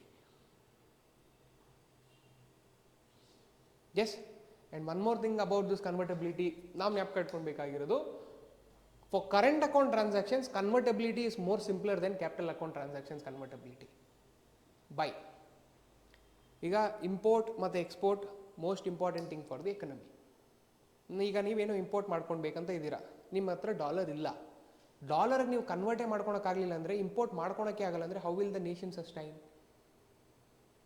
ಅಥವಾ ನೀವೇನೋ export ಮಾಡಬೇಕು, foreign nation ಹತ್ರನೇ. ಅವರು Indian ರುಪೀಸಲ್ಲಿ pay ಮಾಡೋಕೆ ಅವ್ರ ಹತ್ರ Indian rupees ಇಲ್ಲ, ಅವ್ರ ಹತ್ರ ಬೇರೆ ಏನೋ ಇದೆ. ಅದನ್ನು ಇಂಡಿಯನ್ ರುಪೀಸ್ಗೆ ಅವ್ರು ಕನ್ವರ್ಟ್ ಮಾಡ್ಕೊಳಕ್ಕಾಗಲಿಲ್ಲ ಅಂದರೆ ಅವ್ರು ಎಕ್ಸ್ಪೋರ್ಟ್ ಹೇಗೆ ಮಾಡ್ಕೊಳ್ತೀವಿ, ನಾವು ಹೇಗೆ ಎಕ್ಸ್ಪೋರ್ಟ್ ಮಾಡ್ತೀವಿ? ಮತ್ತು ನೇಷನ್ ಏನಾಗಬೇಕು? Since this are most crucial things, the current account convertibility is more simpler. But capital account convertibility is bit complicated. ಅಷ್ಟು ಸಿಂಪಲ್ ಆಗಿ ಬಿಟ್ಬಿಡಲ್ಲ. ಏನಕ್ಕೆ? ಈಗ capital account convertibility is simply loans that you are taking or foreign investments ಅಂತ ತೊಗೊಳ್ಳೋಣ. Foreign investments, when the foreigner is coming and investing in India, he'll come with foreign currency. US ಇಂದ ಯಾರೋ ಬಂದು ಇಂಡಿಯಾದಲ್ಲಿ ಇನ್ವೆಸ್ಟ್ ಮಾಡ್ತಾರೆ ಅಂದರೆ ಡಾಲರ್ಸನ್ನು ತೊಗೊಂಡು ಬರ್ತಾರೆ, ಇಂಡಿಯನ್ ರುಪೀಸ್ಗೆ ಕನ್ವರ್ಟ್ ಮಾಡಿಕೊಂಡು ಇಲ್ಲಿ ಇನ್ವೆಸ್ಟ್ ಮಾಡ್ತಾರೆ. ಅವ್ರಿಗೇನೋ ಬಿಸ್ನೆಸ್ಸಲ್ಲಿ ಇಷ್ಟ ಆಗಲಿಲ್ಲ ಅಂತ ನಾನು ವಾಪಸ್ ಹೋಗ್ಬಿಡ್ತೀನಿ ಅಂದರೆ, ಅವ್ರು ವಾಪಸ್ ಹೋಗಬೇಕಾದ್ರೆ ಇಂಡಿಯನ್ ರುಪೀಸ್ನ ಮತ್ತೆ ಡಾಲರ್ಸ್ ಕನ್ವರ್ಟ್ ಮಾಡಿ ದುಡ್ಡು ತೊಗೊಂಡು ಹೋಗ್ಬಿಡ್ತಾರೆ. ಅವ್ರಿಗೆ ಹೆಂಗೆ ಬೇಕೋ ಹಂಗೆ ಆಟ ಆಡೋಕ್ಕೆ ಶುರು ಮಾಡಿದ್ರೆ ಇಲ್ಲಿ ಎಕನಾಮಿಕಲ್ ಸ್ಟೆಬಿಲಿಟಿ ಏನಾಗಬೇಕು? ಈಗ ಫಾರಿನಿಂದ ಡಾಲರ್ ತೊಗೊಂಡು ಬಂದಿದ್ದಾರೆ, ಇಂಡಿಯಾದಲ್ಲಿ ಇನ್ವೆಸ್ಟ್ ಮಾಡಬೇಕು ಅನ್ನೋ ಕಾರಣಕ್ಕೋಸ್ಕರ ಆ ಎಕ್ಸ್ಚೇಂಜ್ ಸಿಸ್ಟಮ್ ನಾವೇನು ಕರಿತೀವಿ ಅಲ್ಲಿ ಹೋಗ್ಬಿಟ್ಟು ಡಾಲರಿಂದ ಇಂಡಿಯನ್ ರುಪೀಸ್ಗೆ ಕನ್ವರ್ಟ್ ಮಾಡಿದ್ದಾರೆ, ಇಂಡಿಯನ್ ರುಪೀಸ್ನ ಇಲ್ಲಿ ಇನ್ವೆಸ್ಟ್ ಮಾಡಿ ಬಿಸ್ನೆಸ್ ರನ್ ಆಗ್ತಾ ಇದೆ. ಯಾವುದೋ ಒಂದು ಕಾರಣಕ್ಕೆ ಆ ಫಾರಿನರ್ಗೆ ಇಂಡಿಯಾದಲ್ಲಿ ಇನ್ವೆಸ್ಟ್ ಮಾಡಿರೋದು ಇಷ್ಟ ಆಗಿಲ್ಲ, that is his personal reason. ಇಷ್ಟ ಆಗಿಲ್ಲ ಅನ್ನೋ ಕಾರಣಕ್ಕೆ ಸಡನ್ ಆಗಿ ಇನ್ವೆಸ್ಟ್ ಮಾಡಿರೋ ಎಲ್ಲ ದುಡ್ಡನ್ನು ತೊಗೊಂಡ್ಬಿಟ್ಟು ವಾಪಸ್ಸು ಡಾಲರ್ಸ್ ಕನ್ವರ್ಟ್ ಮಾಡ್ಕೊಂಡು ತೊಗೊಂಡು ಹೋಗ್ಬಿಟ್ರೆ ಎಕನಾಮಿಕಲ್ ಸ್ಟೆಬಿಲಿಟಿ ಏನಾಗಬೇಕು? ಅವ್ರು ಹೆಂಗೆ ಬೇಕೋ ಅವ್ರು ಇನ್ವೆಸ್ಟ್ ಮಾಡ್ತಾರೆ, ಅವ್ರು ಹೆಂಗೆ ಬೇಕೋ ವಾಪಸ್ ತೊಗೊಂಡು ಹೋಗ್ಬಿಡ್ತಾರೆ ಅಂದರೆ what about the economy? There for capital account convertibility there is certain restrictions. ಹೇಗೆ ಹೇಳ್ತಾರೆ ಅಂದರೆ, ನೀವೇನಾದರೂ if you are drawing back, if you want to draw back, you can draw back only 50% at first place. ಯಾಕಂದರೆ ನೀನು 50% ತೊಗೊಂಡು ಹೋಗ್ತಿದ್ದಂಗೆ ನಮ್ಗೆ ಗೊತ್ತಾಗುತ್ತೆ 50% ವೇಕಮ್ create ಆಗಿದೆ, ನಾವು ಅದಕ್ಕೆ ದುಡ್ಡು ಹಾಕಬೇಕು ಅಂತ ನಮಗಾದ್ರೂ ಗೊತ್ತಾಗುತ್ತೆ. ನೀನೊಂದು 100 crores ಇನ್ವೆಸ್ಟ್ ಮಾಡಿದ್ದೀನಿ ಅಂತ ತೊಗೊಳ್ಳಿ, 100 crores ಒಂದು ದಿವಸ ತೊಗೊಂಡು ಹೋಗ್ಬಿಟ್ರೆ ಎಕನಮಿ ಏನಾಗಬೇಕು? ಅದಕ್ಕೋಸ್ಕರ for that reason for capital account convertibility there is some restrictions, for current account convertibility there is no restrictions. Import and export ಮತ್ತು ಇನ್ವಿಸಿಬಲ್ಸ್ಗೆ it is most important for the nation, economy develop ಆಗಬೇಕು. There for current account convertibility there is almost no restrictions. For capital account convertibility there is restrictions.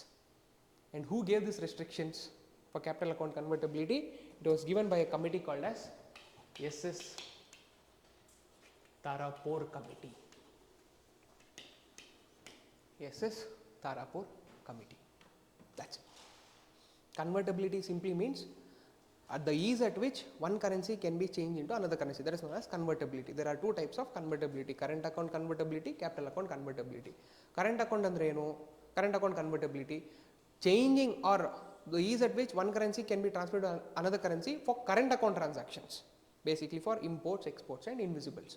Capital account convertibility is the ease at which one currency can be transferred to another currency for capital account transactions, for external commercial borrowings, NRI deposits, etc. Whatever you call it. Ashte. Yes, you can write it down. Convertibility.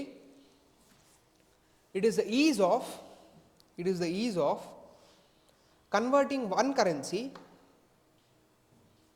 It is the ease of converting one currency into another currency. Into another currency.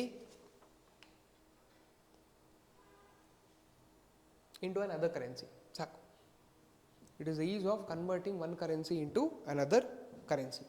There are two types.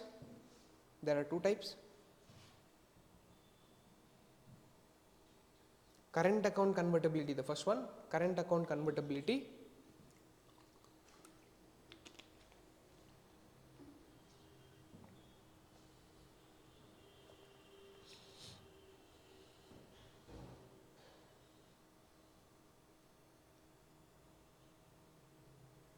Current account convertibility. It is the ease with which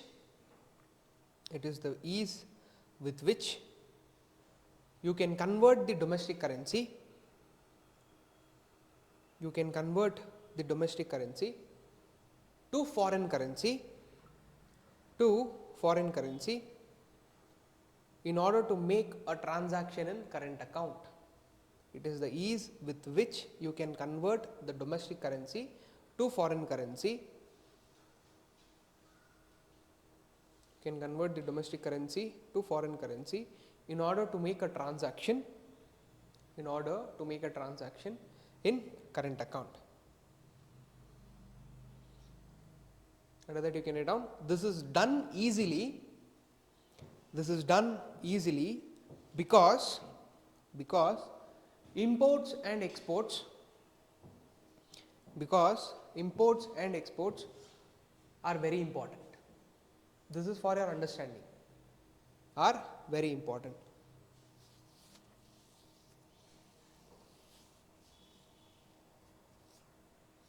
Next, capital account convertibility.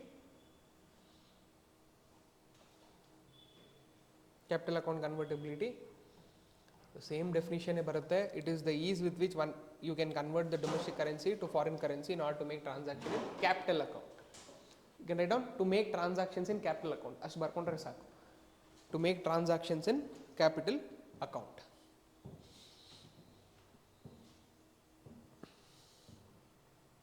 To make transactions in capital account. Next point, there is some restrictions. There is some restrictions.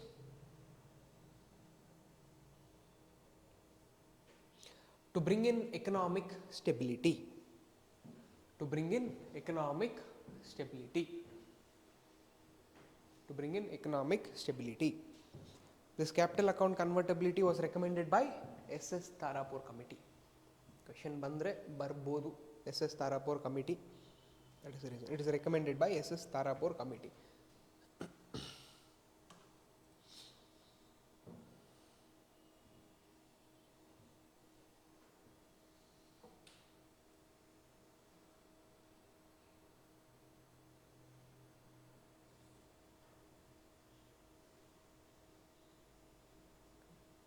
Yes, clear with convertibility. A simple topic. Next topic is barriers to trade.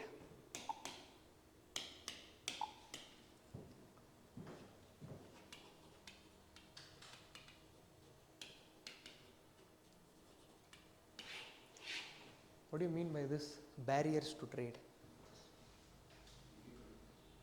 You are bringing in difficulties for the trade to happen. Trade means something, an economic activity that is happening between two nations here. Two nations, but you are adding some restrictions for the trade to make sure that one of the countries benefiting in either of the ways. ಹೇಗಾದರೂ ನಮ್ಮ nation ಸ್ವಲ್ಪನಾದರೂ benefit ಆಗಬೇಕು ಅನ್ನೋ ಕಾರಣಕ್ಕೆ ನೀವು ಟ್ರೇಡಲ್ಲೇ ಸ್ವಲ್ಪ ಬ್ಯಾರಿಯರ್ಸನ್ನು create ಮಾಡ್ತಾ ಇದ್ದೀರಾ ಅಂತ. ವಿ ವಿಲ್ ಸಿ ವೈ ಅಂತ. There are two ways how you can create barriers. One is called as tariff barriers, another one is called as non-tariff barriers. How you will create the barriers is you can create it in two ways. One is called as tariff barriers, another one is called as non-tariff barriers. Now what is this tariff barriers? Tariffs andre eno? Taxes anta antira? Sorry? Sorry. Imposing huge amount of tax. Okay, tariffs andre you can consider as a kind of tax or a kind of fees or a kind of duty anta kariboda.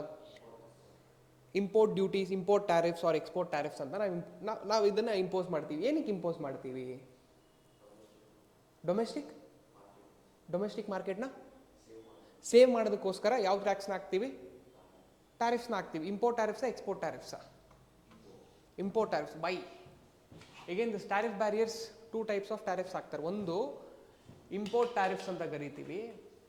Import tariffs or import duty. You can call another one is called as export duty or export tariffs. Previous chapters you would have heard a word called as anti-dumping duty, countervailing duty. ಆ ಥರದ್ದು ಏನಾದರೂ ಕೇಳಿದಿರ word? What is that? Dumping ಅಂದರೆ ಏನು? Predatory dumping, anti dumping duty.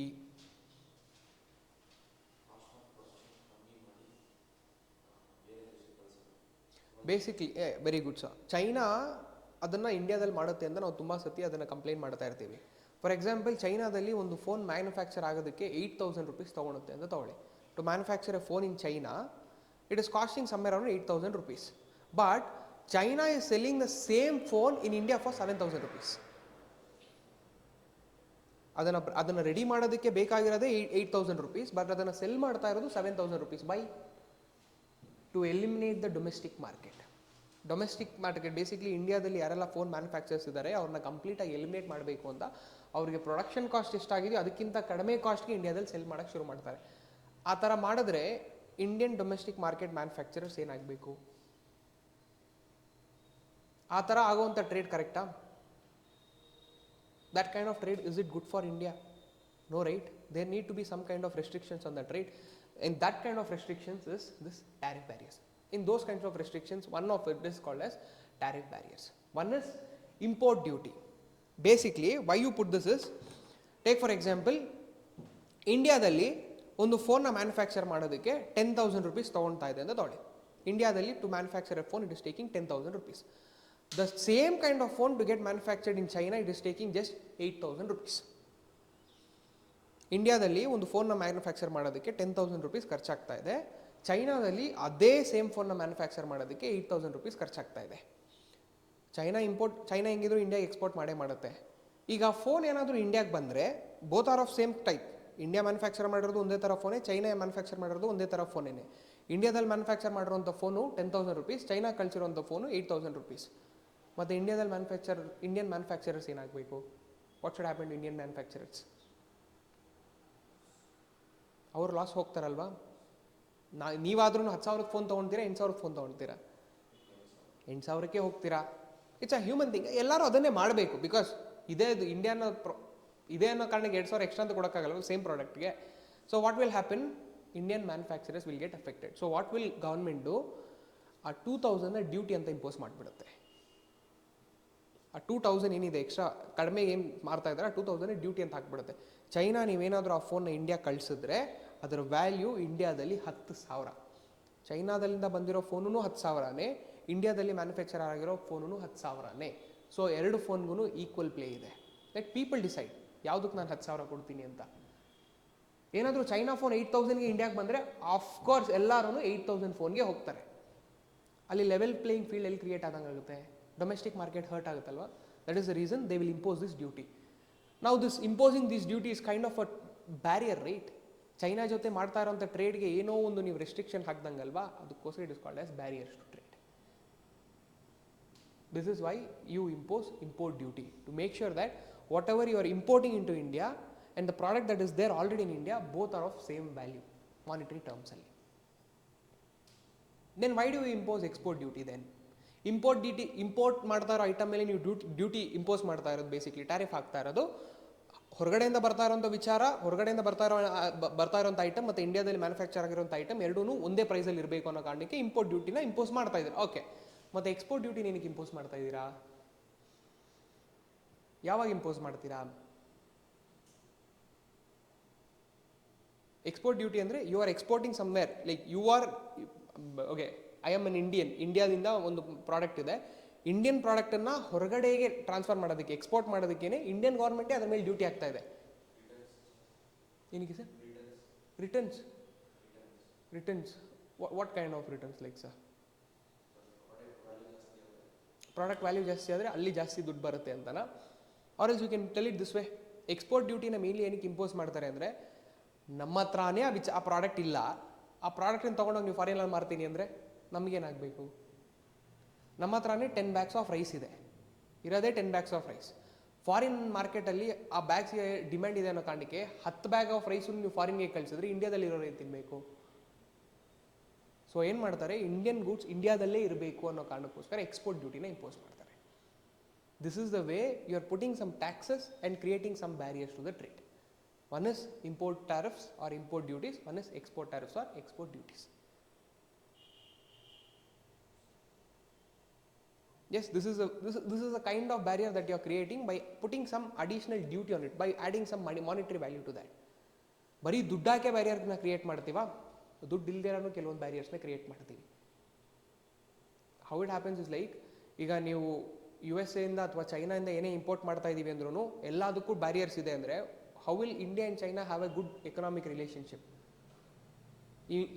ಚೈನಾಯಿಂದ ನೀವೇನೇ import ಮಾಡ್ತೀರಾ ಅಂದ್ರೂ ಅವ್ರು 8,000 ಕಳಿಸ್ತಾ ಇದ್ದಾರೆ, ಅವರೇ ಕಷ್ಟಪಟ್ಟು ಟೆಕ್ನಾಲಜಿ ಇಂಪ್ರೂವ್ ಮಾಡಿ 8,000 ಫೋನ್ ಇಂಟ್ರೊಡ್ಯೂಸ್ ಮಾಡಿದ್ದಾರೆ. ಅವ್ರು ಇಂಡಿಯಾಗೆ ಅದನ್ನು ಸೆಲ್ ಮಾಡೋಕ್ಕೆ ಬಂದರೆ ಸುಮ್ಮನೆ ನೀವು 2,000 ರೂಪಾಯಿ ಟ್ಯಾಕ್ಸ್ ಅಂದ್ಬಿಟ್ರೆ what will happen to India and China relationship? So what next is that, okay, ದುಡ್ಡಿಂದ ಡ್ಯೂಟಿ ಹಾಕಿ ಟ್ಯಾರಿಫ್ಸ್ ಹಾಕಿನೇ ಈ ಬ್ಯಾರಿಯರ್ಸ್ನ ಕ್ರಿಯೇಟ್ ಮಾಡೋದು ಬೇಡ, ದುಡ್ಡು ಇಲ್ದಿರೋನು ಬ್ಯಾರಿಯರ್ಸ್ನ ಕ್ರಿಯೇಟ್ ಮಾಡೋಣ. Without imposing some duty or without imposing some tariffs also, we will create some tariffs. That is called as non-tariff barriers. The different kinds of non-tariff barriers is, one is quota. The first one is quota. Quota ಅಂದರೆ it's like ಇಂಡಿಯಾಗೆ ಏನಾದರೂ ಹೊರಗಡೆಯಿಂದ ಬರ್ತಾ ಇದೆ ಅಂದರೆ minimum ಇಷ್ಟೇ ಬರಬೇಕು ಅಂತ. Only 100 BMW cars can come to India. Only 50 Harley Davidson bikes can come to India. 50 ಮೇಲೆ ವರ್ಷದಲ್ಲಿ ಅದಕ್ಕಿಂತ ಜಾಸ್ತಿ ಬರೋಕ್ಕಾಗೋದೇ ಇಲ್ಲ. ಇಷ್ಟು ಕೋಟಾ ಅಷ್ಟೇ ಬರೋಕ್ಕಾಗುತ್ತೆ. ಇಲ್ಲಿ ನೀವು ಎಕ್ಸ್ಟ್ರಾ ಡ್ಯೂಟಿ ಆಗ್ತಾ ಇಲ್ಲ, ಎಕ್ಸ್ಟ್ರಾ ಟ್ಯಾರಿಫ್ಸ್ ಆಗ್ತಾ ಇಲ್ಲ, ಎಕ್ಸ್ಟ್ರಾ ಅಮೌಂಟ್ ಚಾರ್ಜ್ ಮಾಡ್ತಾ ಇಲ್ಲ, ಬಟ್ ಮಿನಿಮಮ್ ಇಷ್ಟೇ ಬರ್ಬೋದು ಅಂತ ಕೇಳಿದೆ. ಡಿಮಾಂಡ್ ಎಷ್ಟಾದರೂ ಇರಲಿ, ಬಟ್ 50 ಅಷ್ಟೇ, 50 Harley Davidson ಬೈಕ್ಸ್ ಅಷ್ಟೇ ಬರಬೇಕು, 100 BMW ಕಾರ್ಸ್ ಅಷ್ಟೇ ಬರಬೇಕು. This is also creating some kind of barrier. Yes, another kind of non-tariff barriers is subsidies. You can give production subsidies also, you can give export subsidies also. Production subsidies andre while you are producing something only, the government can give you some subsidies. That will also put some kind of restrictions for the foreigners. While you are exporting also, the government can give you some benefits. Transport ge subsidies kodabodu, export subsidies anta kotrunu foreign market alli ಕೆಲವೊಂದು barriers na create ಮಾಡ್ತಾರೆ. Last kind is health and sanitary barriers. Health and sanitary barriers or health and sanitary regulations ಅಂತ. How do I tell this? ಈಗ ನೀವು ಫಾರಿನ್ಗೆ ಏನಾದರೂ ಗೂಡ್ಸ್ನ export ಮಾಡ್ತಾ ಇದ್ದೀರ ಅಂತ ತಗೊಳ್ಳಿ. ಫಾರಿನ್ಗೆ ಏನು ಗೂಡ್ಸ್ನ let's take okay you are exporting Alphonso mangoes to America ಅಂತ ತಗೊಳ್ಳೋಣ. ಅಮೇರಿಕಾ ಏನು ಹೇಳುತ್ತೆ, ನೀವೇನಾದರೂ ಮ್ಯಾಂಗೋಸ್ನ ಅಮೇರಿಕಾಗೆ ಎಕ್ಸ್ಪೋರ್ಟ್ ಮಾಡ್ತಾ ಇದ್ದೀರಾ ಅಂದರೆ the mangoes should not have any pesticide content in them. ನೀವು ಮರಗಳಿಗೆ ಔಷಧಿ ಹೊಡಿತೀರಲ್ವಾ, ಅದನ್ನು ಹೆಂಗೆ ಬೇಕೋ ಹಂಗೆ ಹೊಡೆದು ಆ ಮ್ಯಾಂಗೋಸ್ ತುಂಬ ಪೆಸ್ಟಿಸೈಡ್ಸ್ನ ತುಂಬಿಸಿ ನೀವೇನಾದರೂ ಅಮೇರಿಕಾ ಕಳಿಸ್ತೀನಿ ಅಂದರೆ ನಾವು ಒಪ್ಕೊಳಲ್ಲ. ನೀವು ಹೆಂಗೆ ಬೇಕು ಹಂಗೆ ಅದನ್ನು ಕಳಿಸ್ತೀನಿ ಅಂದರೂ ನಾನು ಒಪ್ಕೊಳಲ್ಲ. Safety is important for us. That is also kind of barrier. ಈಗ ನಾವು if you are producing something, ಈಗ ರೈಸ್ ಅಂತಾನೆ ತಗೊಳ್ಳಿ, will put some pesticides, will put some herbicides, ಏನೋ ಒಂದು ಹಾಕ್ತೀವಿ. ಅದರ ರೆಸಿಡ್ಯೂ ಪ್ಲಾಂಟಲ್ಲಿ ಇರುತ್ತಲ್ವಾ, ಗ್ರೈನ್ಸಲ್ಲಾಗಲಿ ಫ್ರೂಟ್ಸಲ್ಲಾಗಲಿ, that will harm the health of the individual. So what will America tell, if you are exporting some goods to America, I don't want all that residues, the pesticides or herbicides, whatever you have put it to the plant in that fruit. If something is there like that, I will not buy that. ಇಲ್ಲಿ ನಾನೇ ನಿಮ್ಗೆ extra ದುಡ್ಡು ಕಟ್ಟಿ ನಿಮ್ಮ ಮೇಲೆ extra tax ಏನೂ ಆಗ್ತಾ ಇಲ್ಲ, ನಾನು ನಿಮಗೆ ರೂಲ್ಸ್ ಹಾಕ್ತಾ ಇದ್ದೀನಿ. ಈ ಥರದ್ದು ಏನಿದ್ರೆ ನಾನು ಕೊಂಡ್ಕೊಳ್ಳಲ್ಲ ಅಂತ. And the last kind of non-tariff barrier is packing. Packagings. If you go to some mall or something, ಒಂದು ಆ್ಯಪಲ್ನ ಯಾವ ರೀತಿ ಇಟ್ಟಿರ್ತಾರೆ ನೋಡಿದ್ದೀರಾ? ಒಂದು ಆ್ಯಪಲ್ನ ನೀಟಾಗಿ ಕ್ಲೀನ್ ಮಾಡಿ ಅದನ್ನೊಂದು ಒಂದು ಪೇಪರಲ್ಲಿ ಇಟ್ಟು ಅದನ್ನೊಂದು ಬಾಕ್ಸಲ್ಲಿ ಇಟ್ಟು ಅದನ್ನು ನೋಡಿದ್ರೇ we will feel like okay we should buy and eat that apple. Packaging ಆ ರೀತಿ ಇರುತ್ತೆ. ಅದೇ ಒಂದು ಮಾರ್ಕೆಟಲ್ಲಿ ಹೋದರೆ ಸುಮ್ಮನೆ ಇಟ್ಟಿರ್ತಾರಲ್ವಾ, if you want you will buy it, if not you will not buy it. But if you see the same kind of apple in a mall or in a big shopping center, you will be like for sure I will buy that anta. This is also same kind of restrictions. ಏನು ಹೇಳ್ತಾರೆ, if you are exporting some goods to America, it should come in the same kind of packing. ಒಂದು ಹೇಳಿದ್ದಾರೆ, ₹500 ಮಾವಿನ ಹಣ್ಣು ಮಾರೋದಕ್ಕೆ ₹1000 ಡಬ್ಬದಲ್ಲಿ ಹಾಕ್ಬಿಟ್ಟು ಕಳಿಸ್ಬೇಕಂತೆ.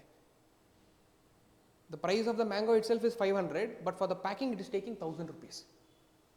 Will you be happy to export such kind of mangoes? Because even if it is of good quality, ₹500 ಆದ್ರೂ you are paying extra for the box. That is also a kind of barrier. They are putting such kind of barriers to make sure that exports and imports or the trade relations will stop at some point of time. ಏನಕ್ಕೆ ನಾವು ಇಲ್ಲಿಂದ ಕಳಿಸ್ತಾ ಇರೋಂಥ ಎಲ್ಲ mangoes ಅಲ್ಲಿ ಜನಕ್ಕೆ ಇಷ್ಟ ಆದರೆ USA ಬೆಳೀತಾ ಇರೋಂಥ ಮ್ಯಾಂಗೋಸ್ ಕತೆ ಏನು? What will happen to mangoes in USA? Or else, if the apples that the USA is sending is liked by Indians, what will happen to the apples that are grown in India? ಹಂಗಂತ ನಾವು ಬರೀ taxes ಹಾಕ್ತೀವಿ, duties ಹಾಕ್ತೀವಿ ಅಂದರೆ what will happen to the relationship between India and USA? You are getting my point? In order to create some barriers in the trade, we have two kinds of tariffs in this. One is tariff barriers. That is, we will put extra amount. ದುಡ್ಡೇ ಹಾಕ್ಬಿಟ್ಟು ಬ್ಯಾರಿಯರ್ನ ಟ್ರೇಡ್ನ ಸ್ವಲ್ಪ barriers ಥರ create ಮಾಡ್ತೀವಿ, ಅಥವಾ ದುಡ್ಡಿಲ್ಲ ಅಂದ್ರೂ ಬೇರೆ ರೀತಿ ಬ್ಯಾರಿಯರ್ಸ್ನ ಕ್ರಿಯೇಟ್ ಮಾಡ್ತೀವಿ. Yes? Online, did you understand this? Yes, sir. Yes. Fine, then you can write it down. Barriers to trade. Barriers to trade.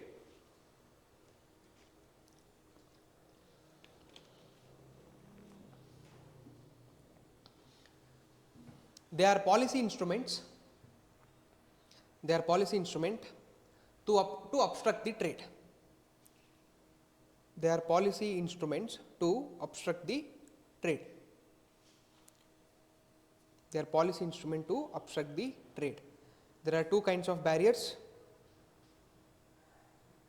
tariff barriers and non-tariff barriers. There are two kinds of barriers: tariff barriers and non-tariff barriers.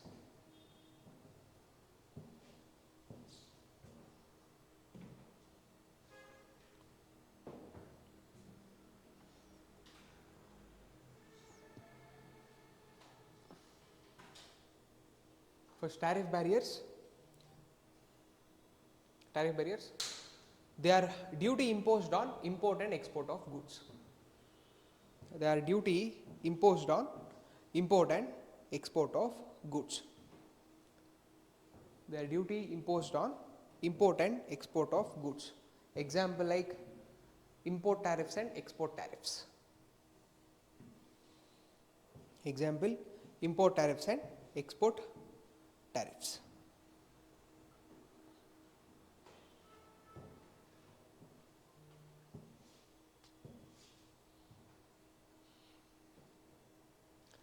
Sir, can you repeat it? It is duty imposed on import and export of goods. Example, import tariffs and export tariffs.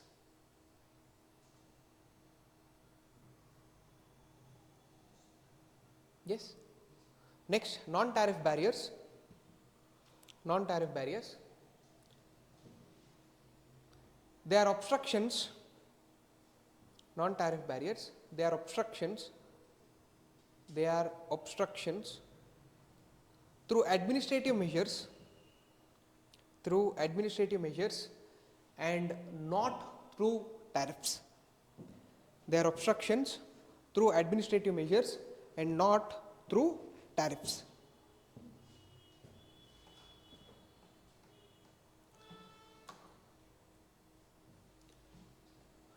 First one is quota. Types ali. First one is quota. You can write it in a simple way. It's a like fixed limit of trade. Example ali, only 100 BMW cars can be imported. Fixed limit of trade. Example ali, only 100 BMW cars can be imported. Something like that. Quota. Ishtu matrane barakkagutte. Ishtu matrane kalisakagutte. Ee ರೀತಿಯಾಗಿ ಬರುತ್ತೆ.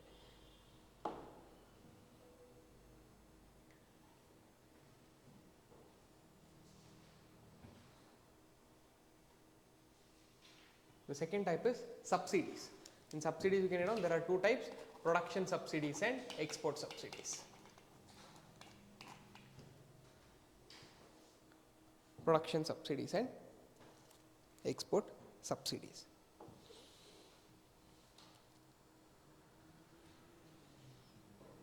Third type, health, sanitary and safety regulations. Health, sanitary and safety regulations.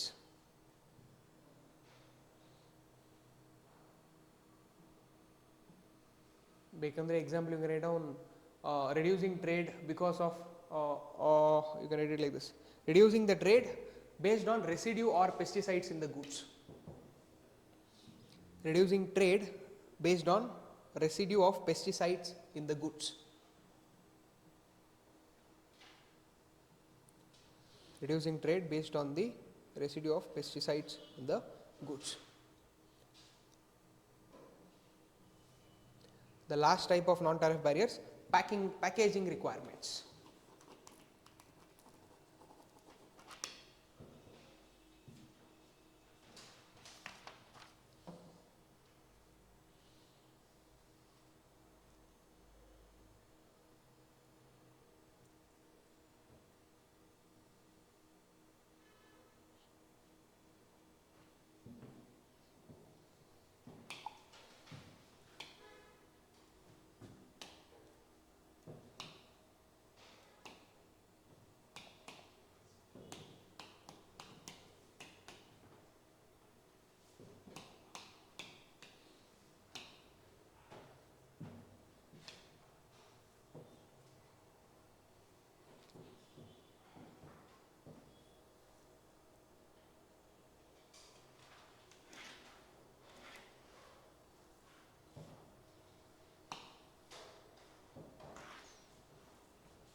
The next concept is economic integration.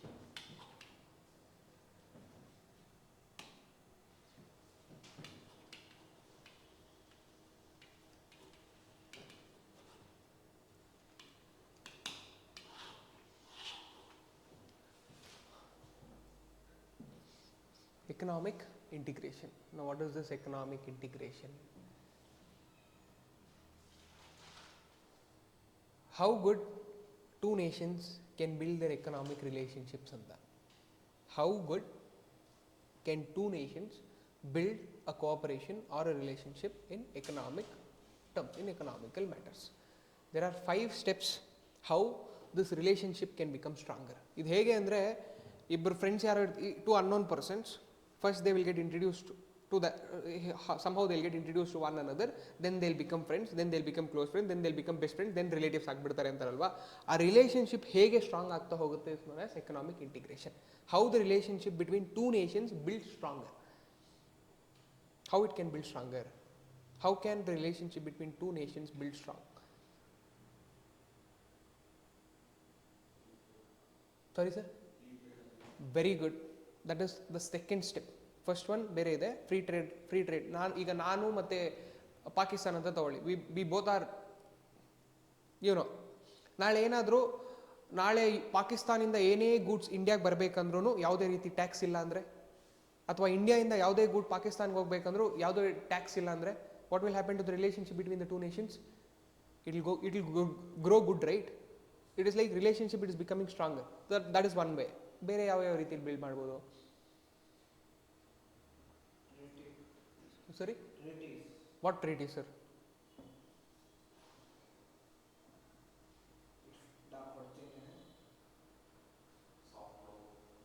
Loans. Okay. First one is, the first step how a relationship can build is, first one is known as preferential trade agreement. This is the very first step to build a relationship. Preferential trade agreement. ಈ preferential trade agreement ಅಲ್ಲಿ ಏನು ಹೇಳ್ತೀವಿ, India Pakistan ಬಗ್ಗೆನೇ ಮಾತಾಡೋಣ, ಯಾಕಂದರೆ we know what is that. ಈ preferential trade agreement ಅಲ್ಲಿ ಹೇಗಾಗುತ್ತೆ ಅಂದರೆ, ಇಂಡಿಯಾ ಮತ್ತು Pakistan is having trade relationship with 100 goods ಅಂತ ತಗೊಳ್ಳಿ. India is sending some 50 goods, Pakistan is sending some 50 goods to India. That is the trade relationship between India and Pakistan. What will happen in this preferential trade agreement? We will come to an agreement telling, see, on 10 products that we are exchanging, we will not put any tax. 10 ಪ್ರಾಡಕ್ಟ್ಸ್ನ ನಾವೇನು import export ಮಾಡ್ಕೊಳ್ತಾ ಇದ್ದೀವಿ ಅದರ ಮೇಲೆ ಯಾವುದೇ ರೀತಿಯಾದಂಥ ಟ್ಯಾಕ್ಸಸ್ನ ನಾವು impose ಮಾಡಲ್ಲ. ಬೇರೆ ಗೂಡ್ಸ್ ಮೇಲೆ ಇಂಪೋಸ್ ಮಾಡ್ತೀವಿ, ಆ 10 ಪ್ರಾಡಕ್ಟ್ ಮೇಲೆ ಯಾವುದೇ ರೀತಿಯಾದಂಥ ಟ್ಯಾಕ್ಸ್ನ ಇಂಪೋಸ್ ಮಾಡಲ್ಲ. ಸಾರಿ ಸರ್, ಬೆನಿಫಿಟ್ ಏನು? ಟ್ಯಾಕ್ಸ್ ಹಾಕಿಲ್ಲ ಅಂದರೆ ಏನು ಬೆನಿಫಿಟ್ಟು? ಟ್ಯಾಕ್ಸ್ ಹಾಕಿಲ್ಲ ಅಂದರೆ ಆ ಗೂಡ್ಸ್ ವ್ಯಾಲ್ಯೂ ಕಡಿಮೆ ಆಗುತ್ತಲ್ವಾ? ಗೂಡ್ಸ್ ವ್ಯಾಲ್ಯೂ ಕಡಿಮೆ ಆದರೆ ಅದು ಇಂಡಿಯಾಗೆ ಬರೋವಂಥ ಕ್ವಾಂಟಿಟಿ ಜಾಸ್ತಿ ಆಗುತ್ತಲ್ವಾ? ಇಂಡಿಯಾಗೆ ಬರೋಂಥ ಕ್ವಾಂಟಿಟಿ ಜಾಸ್ತಿ ಆದರೆ ಇಂಡಿಯಾದಲ್ಲಿ ಯಾರು ಕೊಂಡ್ಕೊಳ್ತಾರೆ ಅದು ಜಾಸ್ತಿ ಆಗುತ್ತಲ್ವಾ? ಪಾಕಿಸ್ತಾನ್ಗೆ ಸೇಲ್ಸ್ ಜಾಸ್ತಿ ಆಗುತ್ತಲ್ವಾ? ಪಾಕಿಸ್ತಾನ್ಗೆ ಎಕಾನಮಿ ಜಾಸ್ತಿ ಆಗುತ್ತಲ್ವಾ? ಇಂಡಿಯಾ ಪಾಕಿಸ್ತಾನ್ಗೆ ರಿಲೇಷನ್ಶಿಪ್ ಸ್ಟ್ರಾಂಗ್ ಆಗುತ್ತಲ್ವಾ? ಅಥವಾ ಇಂಡಿಯಾ ಕಳಿಸ್ತಾ ಇರೋಂಥ ಪ್ರಾಡಕ್ಟ್ಗೆ ಪಾಕಿಸ್ತಾನ ಏನಾದರೂ ಟ್ಯಾಕ್ಸ್ ಹಾಕಲಿಲ್ಲ ಅಂದರೆ ಇಂಡಿಯಾ ಹೆಚ್ಚಾಗಿ ಪ್ರಾಡಕ್ಟ್ ಕಳಿಸುತ್ತೆ, ಪಾಕಿಸ್ತಾನಲ್ಲಿ ಅದು ಜಾಸ್ತಿ ಸೇಲ್ ಆಗುತ್ತೆ, ಇಂಡಿಯಾಗೆ ಏನು ಹೆಲ್ಪ್ ಆಗಲ್ವಾ? ಎಲ್ಲ ಪ್ರಾಡಕ್ಟ್ಸ್ ಮೇಲೆ ಟ್ಯಾಕ್ಸಸ್ ತೆಗಿತಾ ಇಲ್ಲ, ಕೆಲವೊಂದು ಪ್ರಾಡಕ್ಟ್ಸ್ ಮೇಲೆ ಮಾತ್ರನೇ ಟ್ಯಾಕ್ಸಸ್ನ ತೆಗಿತಾರೆ. That is known as preferential trade agreement. India ಮತ್ತು ಪಾಕಿಸ್ತಾನ್ ಈ 10 ಪ್ರಾಡಕ್ಟ್ ಮೇಲೆ ನಾವು ಟ್ಯಾಕ್ಸ್ ಹಾಕಲ್ಲ. ನಾವು 100 ಪ್ರಾಡಕ್ಟ್ಸ್ನ ಸೇಲ್ ಆ್ಯಂಡ್ ಎಕ್ಸ್ಪೋರ್ಟ್ ಇಂಪೋರ್ಟ್ ಮಾಡ್ಕೊಳ್ತಾ ಇದ್ದೀವಿ, ಬಟ್ 10 ಪ್ರಾಡಕ್ಟ್ಸ್ ಮೇಲೆ ಯಾವುದೇ ರೀತಿಯ ಟ್ಯಾಕ್ಸಸ್ ಇಲ್ಲ. 90 ಪ್ರಾಡಕ್ಟ್ಸ್ ಮೇಲೆ ಇರುತ್ತೆ. ಅದರ ಮೇಲೆ ಇಂಡಿಯಾ ಬೇರೆ ನೇಷನ್ ಜೊತೆ ಹೇಗೆ ಡೀಲ್ ಮಾಡಬೇಕು, ಎಷ್ಟು ಟ್ಯಾಕ್ಸ್ ಹಾಕಬೇಕು, ಇಂಡಿಯಾಗೆ ಬಿಟ್ಟಿದ್ದು. ಪಾಕಿಸ್ತಾನ್ ಬೇರೆ ನೇಷನ್ ಜೊತೆ ಹೇಗೆ ಡೀಲ್ ಮಾಡಬೇಕು, ಎಷ್ಟು ಟ್ಯಾಕ್ಸ್ ಹಾಕಬೇಕು, ಪಾಕಿಸ್ತಾನಕ್ಕೆ ಬಿಟ್ಟಿದ್ದು. ಇಂಡಿಯಾ ಪಾಕಿಸ್ತಾನ್ ಮಾತ್ರ ನಾವು 100 ಪ್ರಾಡಕ್ಟ್ಸ್ನ ಇಂಪೋರ್ಟ್ ಎಕ್ಸ್ಪೋರ್ಟ್ ಮಾಡ್ಕೊಳ್ತಾ ಇದ್ದೀವಿ, ಅದರಲ್ಲಿ 10 ಪ್ರಾಡಕ್ಟ್ ಮೇಲೆ ಯಾವುದೇ ರೀತಿ ಟ್ಯಾಕ್ಸ್ ಇರಲ್ಲ. That is known as preferential trade agreement. This is the first step of integration. First step ಒಂಥರ ರಿಲೇಷನ್ಶಿಪ್ನ ಸ್ಟ್ರಾಂಗ್ ಮಾಡ್ಕೊಳ್ಳೋದು. The second step is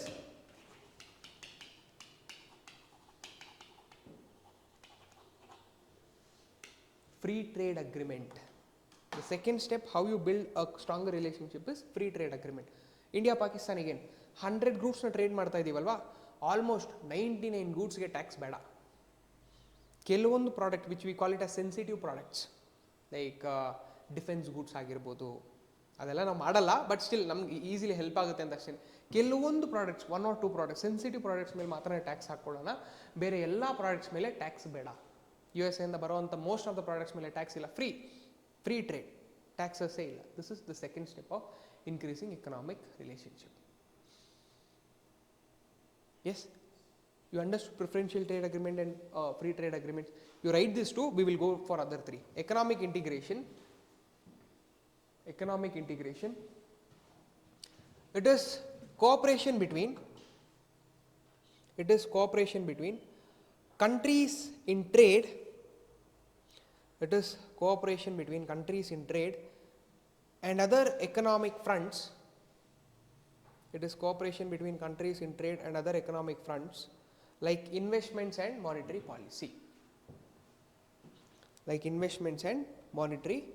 policy.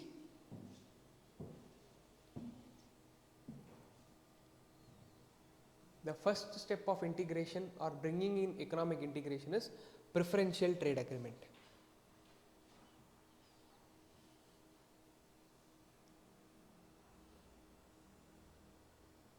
First one is preferential trade agreement.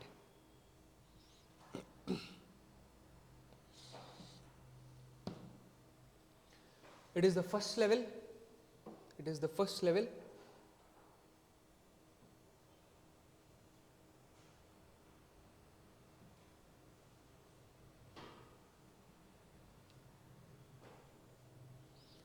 is between two countries.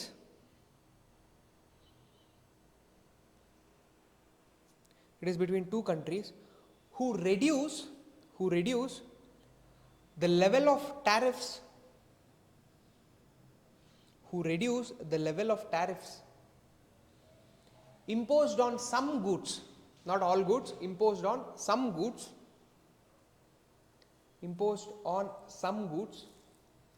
among themselves, and in turn increase the trade.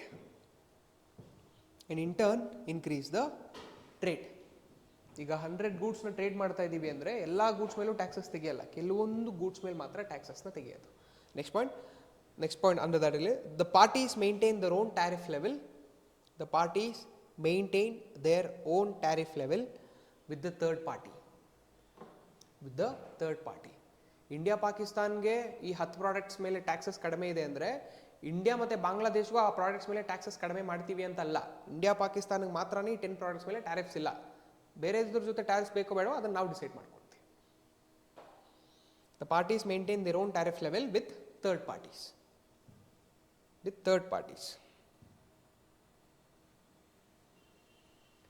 Then second level of integration is free trade agreement. Free trade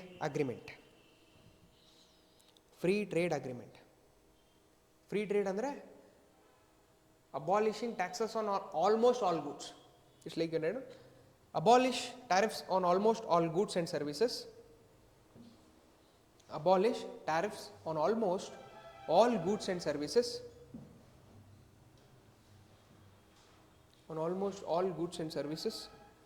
And keep tariff on some sensitive goods at a minimum level.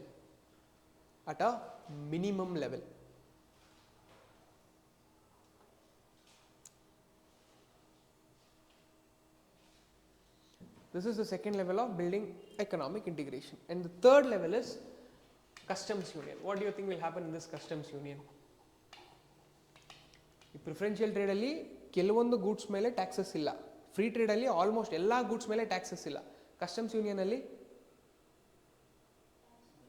ಟ್ಯಾಕ್ಸೇ ಇಲ್ಲ, ಟ್ಯಾರಿಫ್ಸೇ ಇಲ್ಲ, tariff ಬ್ಯಾರಿಯರ್ಸು ಇಲ್ಲ, non tariff ಬ್ಯಾರಿಯರ್ಸು ಇಲ್ಲ, ಯಾವುದೇ ರೀತಿ barriers ಇಲ್ಲ. Third country ಜೊತೆ ಈಗ India ಪಾಕಿಸ್ತಾನ್ಗೆ trade ರಿಲೇಷನ್ಶಿಪ್ಪಲ್ಲಿ ಯಾವುದೇ ರೀತಿ ಟ್ಯಾಕ್ಸಸ್ ಇಲ್ಲ. ಇಂಡಿಯಾ ಪಾಕಿಸ್ತಾನ್ ಇಬ್ಬರೂ ಬಾಂಗ್ಲಾದೇಶ್ ಮೇಲೆ ಒಂದೇ ಥರ ಟ್ಯಾರಿಫ್ಸ್ ಹಾಕ್ತಾರೆ. Both treating the third country in a same way with respect to tariffs. This is known as customs union. ಇವಾಗ ಇವರಿಬ್ಬರು ಇನ್ನೂ ಫ್ರೆಂಡ್ಸ್ ಆಗ್ಬಿಡಲ್ವಾ? ಇವರಿಬ್ಬರಿಗೂ ಏನು ಟ್ಯಾಕ್ಸಸ್ಸೇ ಇಲ್ಲ, ಇವರಿಬ್ಬರು ಟ್ರೇಡ್ ರಿಲೇಷನ್ಶಿಪ್ಸ್ ಅಷ್ಟು ಬಿಲ್ಡ್ ಆಗಿರುತ್ತೆ. ಇವರಿಬ್ಬರೂ ಥರ್ಡ್ ನೇಷನ್ನ, ಇನ್ನೊಂದು ಯಾವುದೋ ಬೇರೆ ನೇಷನ್ನ ಒಂದೇ ರೀತಿ ಬೇರೆ ಟ್ರೀಟ್ ಮಾಡ್ತಾ ಇದ್ದಾರೆ. What will happen to that cooperation? What will happen to that integration? It will be even more stronger. It is like how you are growing your cooperation more stronger, how that economic integration is building stronger anta. Preferential ಟ್ರೇಡಲ್ಲಿ ಕೆಲವೊಂದು products ಮೇಲೆ taxes ಇಲ್ಲ. Third party ಜೊತೆ ನೀವು ಹೇಗೆ ಬೇಕೋ ಆ ಥರ ಡೀಲ್ ಮಾಡ್ಕೊಳ್ಳಿ. ಫ್ರೀ ಟ್ರೇಡ್ ಅಗ್ರಿಮೆಂಟಲ್ಲಿ almost all trade and goods ಮೇಲೆ ಟ್ಯಾಕ್ಸಸ್ ಇಲ್ಲ. ಕೆಲವೊಂದು ಸೆನ್ಸಿಟಿವ್ ಗೂಡ್ಸ್ ಮೇಲೆ very minimal tax rate. Customs ಯೂನಿಯನಲ್ಲಿ ನಿಮಗೆ ದ ಟೂ ಕಂಟ್ರೀಸ್ಗೆ ಟ್ಯಾಕ್ಸಸ್ಸೇ ಇಲ್ಲ, ಟ್ಯಾರಿಫ್ಸ್ ಇಲ್ಲ. ಜೊತೆಲಿ ನಾವಿಬ್ರು ಥರ್ಡ್ ಕಂಟ್ರಿನ ಹೇಗೆ ಡೀಲ್ ಮಾಡಬೇಕು ಅಂತ ಜೊತೆಲಿ ಡಿಸೈಡ್ ಮಾಡಿ ಅದೇ ರೀತಿ ಡೀಲ್ ಮಾಡ್ತೀವಿ. You can write it down. Customs union member countries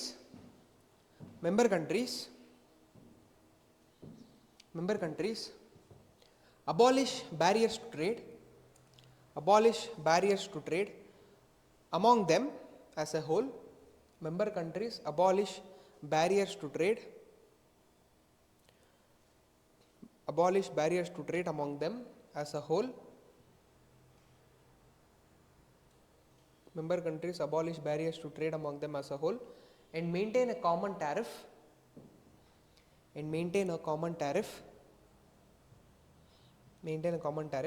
against the third party.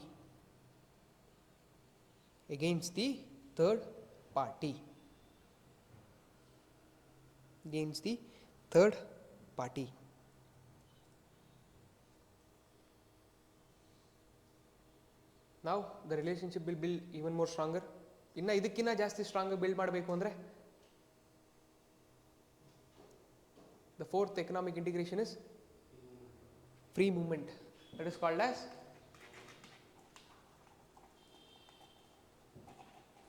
common market. The fourth level of economic integration is common market. ಈ ಕಾಮನ್ ಮಾರ್ಕೆಟ್ ಅಲ್ಲಿ ಏನಾಗುತ್ತೆ, there is already customs union. ಯಾವುದೇ ರೀತಿಯಾದಂಥ barriers to trade ಇಲ್ಲ. ಅದ್ರ ಮೇಲೆ third ಕಂಟ್ರಿನ ಹೇಗೆ deal ಮಾಡಬೇಕು, ಯಾವ ರೀತಿ ಟ್ಯಾರಿಫ್ಸ್ ಇರಬೇಕು, ಇಬ್ಬರು ಜೊತೆಲಿ ಡಿಸೈಡ್ ಮಾಡೋಣ. ಅದರ ಜೊತೆಲಿ there is free flow of labour and capital. ನಾಳೆ ಈ ಕಾಮನ್ ಮಾರ್ಕೆಟ್ ಏನಾದರೂ ಎಸ್ಟಾಬ್ಲಿಷ್ ಆದರೆ ಪಾಕಿಸ್ತಾನಲ್ಲಿರುವಂಥ ವರ್ಕರ್ಸ್ ಫ್ರೀಯಾಗಿ ಇಂಡಿಯಾಗೆ ಬಂದು ಕೆಲಸ ಮಾಡ್ಕೊಂಡು ಸಂಬಳ ತೊಗೊಳ್ಬೋದು. ಫಾರಿನಲ್ಲಿರೋ ಇನ್ವೆಸ್ಟರ್ಸು ಫ್ರೀಯಾಗಿ ಇಂಡಿಯಾಗೆ ಬಂದು ಇನ್ವೆಸ್ಟ್ ಮಾಡ್ಬೋದು. ಅಥವಾ Indian workers can freely go to Pakistan and work there, earn wages, or Indian investors can freely go to Pakistan and invest there. What will happen to economic integration? Even more stronger. ನಮಗೆ ಯಾವುದೇ ರೀತಿ taxes ಇಲ್ಲ. Third ಕಂಟ್ರಿನ ಹೇಗೆ deal ಮಾಡಬೇಕು ನಾವಿಬ್ಬರು decide ಮಾಡಿದ್ದೀವಿ. ಅದ್ರ ಮೇಲೆ your labours can come to India, my labours can go to Pakistan, your investors can come to India, Indian investors can go to Pakistan. This is the fourth level of economic integration. And the fifth, the ultimate level of economic integration is economic and monetary union ಅಂತ ಕರಿತೀವಿ.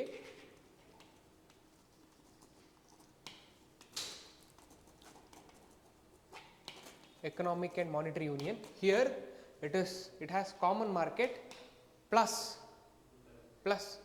common currency. India ಮತ್ತು ಪಾಕಿಸ್ತಾನ ಎರಡಕ್ಕೂ ಒಂದೇ currency ಇದ್ದರೆ then there is no barriers itself, right?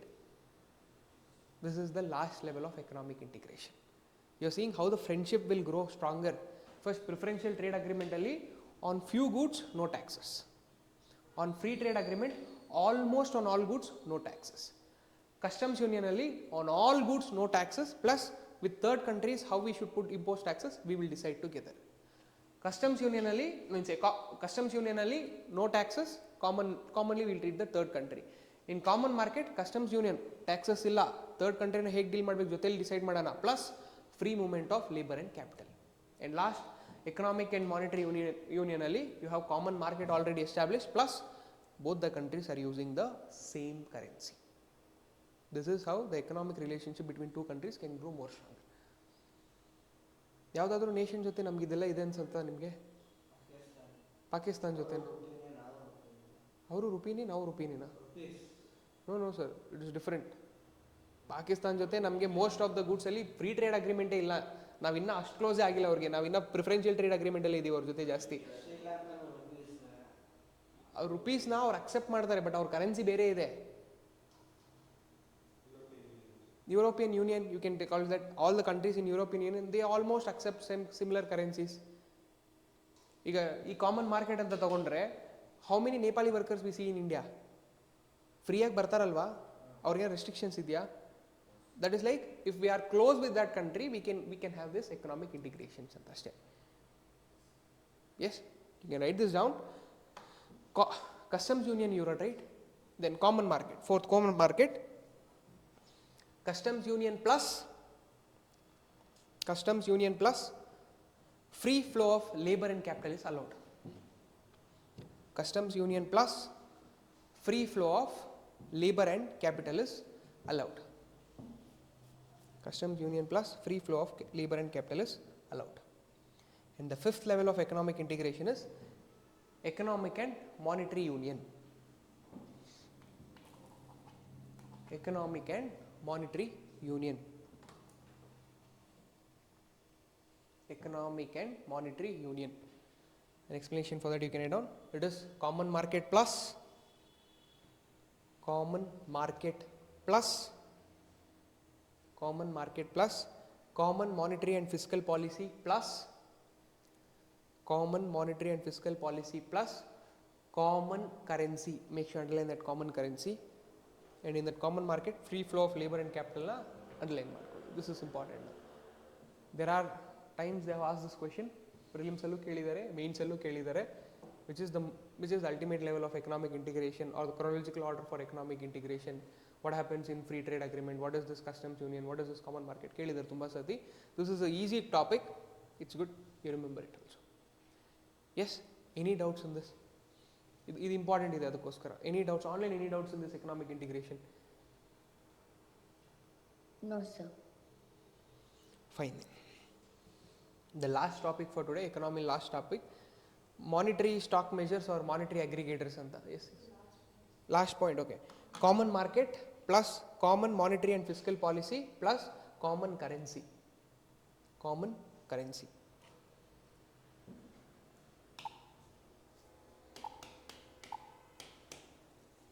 Last topic, something called as monetary aggregators.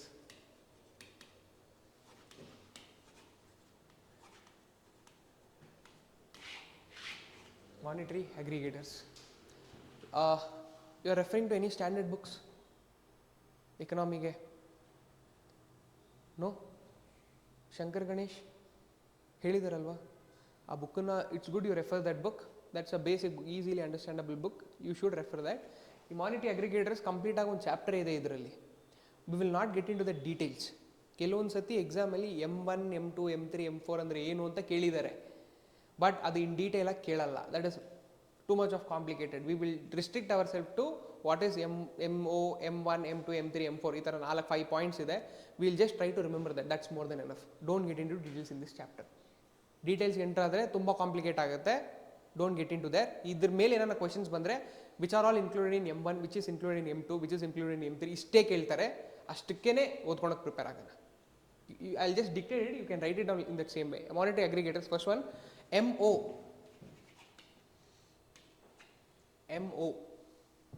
MO or M0, anything is fine. MO, it is also called as reserve money or base money.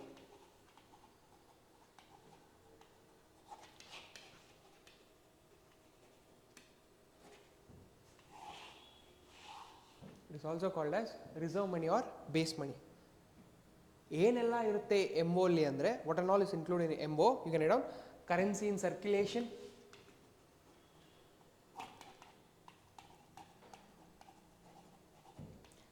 Plus currency in circulation plus bankers deposit with RBI,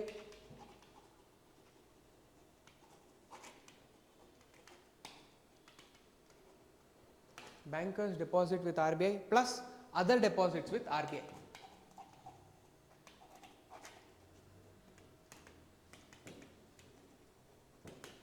Other deposits with RBI. ಇಷ್ಟೇ.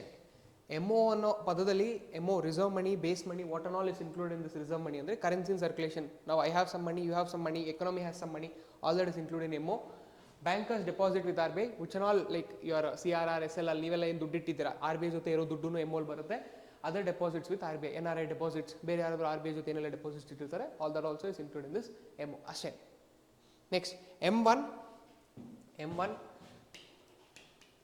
M1 is also called as narrow money. M1 is also called as narrow money. Narrow money. What are all included in M1? Currency with public,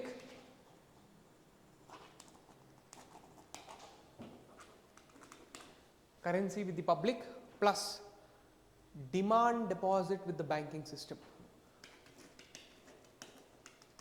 Demand deposit with the banking system. What is this demand deposit? Check bounce.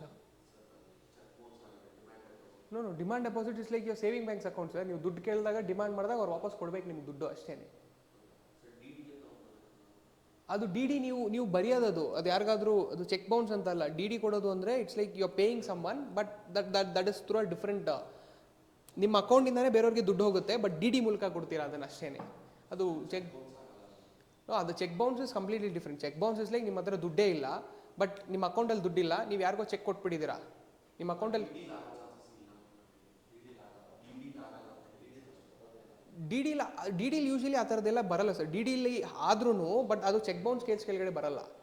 D D is like cheque ಕೊಡ್ತಾರೆ sir, cheque ಜೊತೆಲಿ ಬೇರೆ ಏನೋ ಕೊಡ್ತಾರೆ. ಅದು D D pharm ಥರದ್ದೇ ಒಂದು ಕೊಡ್ತಾರೆ, ಚಲನ್ ಥರ ಕೊಡ್ತಾರೆ. ಅದೇನು ಅಂದರೆ that is like a record. I have paid this amount. ನೀವು ಚೆಕ್ ಮೂಲಕ ಕೊಡ್ಬೋದು, ಫೋನ್ಪೇ ಮೂಲಕ ಕೊಡ್ಬೋದು, ಡಿ ಡಿ ಮೂಲಕನೂ ಕೊಡ್ಬೋದು. It's a way of paying ಅಷ್ಟೇ. Demand deposit is like your saving bank deposits. ನಾನು ಡಿಮಾಂಡ್ ಮಾಡಿದಾಗ ನಾನು ಇಟ್ಟಿರೋ ದುಡ್ಡನ್ನ ನೀವು ವಾಪಸ್ ಕೊಡಬೇಕು ಅಂತ. Demand deposits with the banking system plus other deposits with R B I.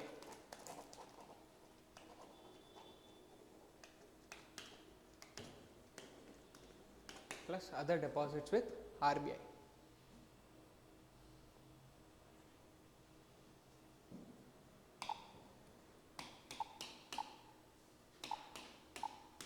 Then next you have M2. It's called as intermediate money.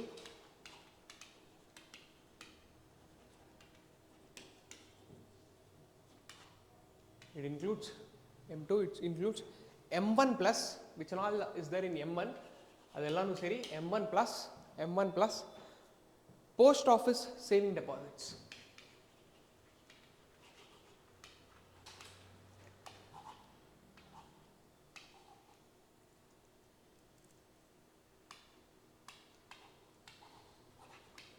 M1 plus post office savings deposit.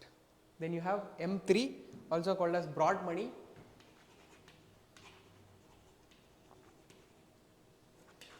Also called as broad money. This M3 includes M1 plus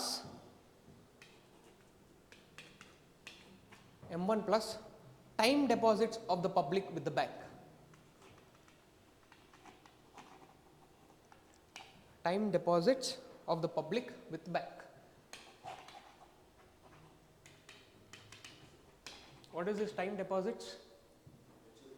maturity period. Fixed deposit, recurring deposits, F D, R D ಅಂತೆಲ್ಲ ಕರಿತೀವಲ್ವಾ. ಇಷ್ಟು time period ಆದಮೇಲೆ ನಾವು ಅದನ್ನು ದುಡ್ಡನ್ನ ತೊಗೊಳ್ಬೋದು ಅಂತ. All that is include in this M3. ದೆನ್ ಲಾಸ್ಟ್ M4. M4 doesn't have any other specific name. M4 it includes M3 plus. M3 ಅಂದರೆ it will come, all this will come together. M1 plus time deposits of public with the banks. M3 plus total post office deposits.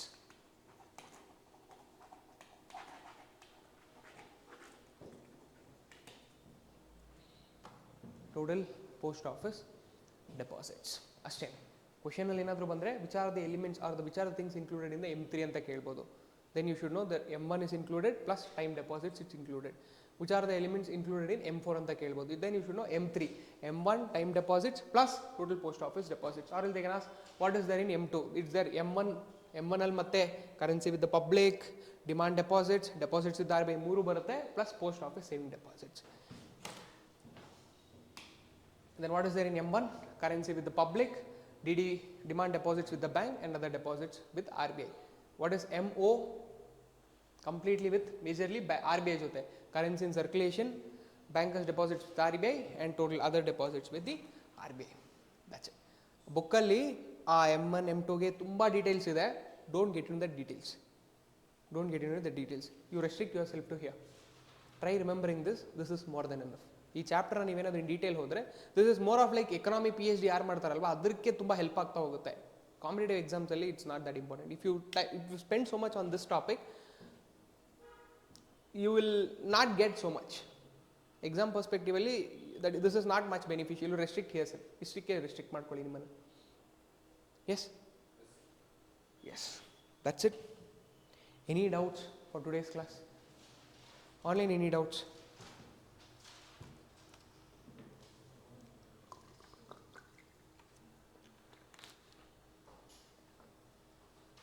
No, sir.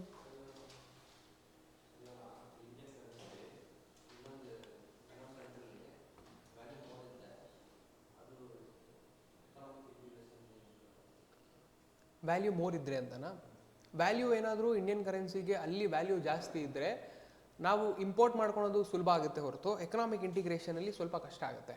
ಯಾಕೆಂದರೆ economic ಇಂಟಿಗ್ರೇಷನಲ್ಲಿ ಇಬ್ಬರೂ ಜೊತೆಯಲ್ಲೇ ನಡೀತಾ ಇರಬೇಕು, ಆವಾಗೇನೆ trade relationship strong ಆಗಿ ಬೆಳೆಯೋದು. ಈಗ example ತೊಗೊಳ್ಳಿ, ಓಕೆ ಬಾಂಗ್ಲಾದೇಶ್ ಅಂತ ತೊಗೊಳೋಣ. ಬಾಂಗ್ಲಾದೇಶಿನ ಒಂದು ಅವ್ರ ₹1 ಅವ್ರು what you call that Bangladesh rupees? I am not getting the name. Dhaka is the capital for Vietnamese. ಅವ್ರಿಗೆ 1 Vietnamese is equal to 10 rupees. 1 Vietnamese is equal to, ಅದು ಜಾಸ್ತಿ ಇದೆ ಸರ್, ₹300. ಅದೇನೋ ಬಾಟ್ಸ್ ಅಂತ ಏನೋ ಕರೀತಾರೆ ಅದನ್ನು. ಆ ಥರ ಏನಾರ ಇದ್ದರೆ ನಾವು ಇಂಪೋರ್ಟ್ ಮಾಡ್ಕೊಂಡು ಸುಲಭ ಆಗುತ್ತೆ, ಬಟ್ ಅವ್ರು ನಮ್ಮ ಹತ್ರ ಇಸ್ಕೊಳೋದು ಕಷ್ಟ ಆಗುತ್ತಲ್ಲ. ಸೊ ಆವಾಗ ಎಕನಾಮಿಕ್ ಇಂಟಿಗ್ರೇಷನ್ ಒಂದು ಸ್ವಲ್ಪ ಕಷ್ಟನೇ ಆಗುತ್ತೆ. ಆವಾಗ ನಾವು ಪ್ರಿಫರೆನ್ಷಿಯಲ್ ಟ್ರೇಡ್ ಅಗ್ರಿಮೆಂಟ್ಗೆ ಅಥವಾ ಫ್ರೀ ಟ್ರೇಡ್ ಅಗ್ರಿಮೆಂಟ್ಗೆ ಹೋಗಬೇಕು. ಆವಾಗ ಹೋದಾಗೇ ಅದು ಎಕನಾಮಿಕ್ ಇಂಟಿಗ್ರೇಷನ್ ಸ್ಟ್ರಾಂಗ್ ಆಗಿ ಬೆಳೆಯೋದು. Anything else? No? Sir?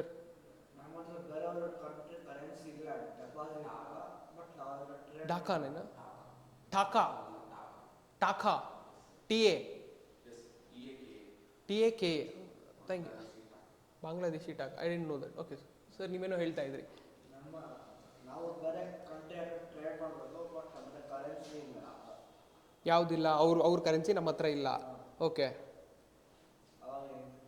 ಏನು IMF ಹತ್ರನೂ?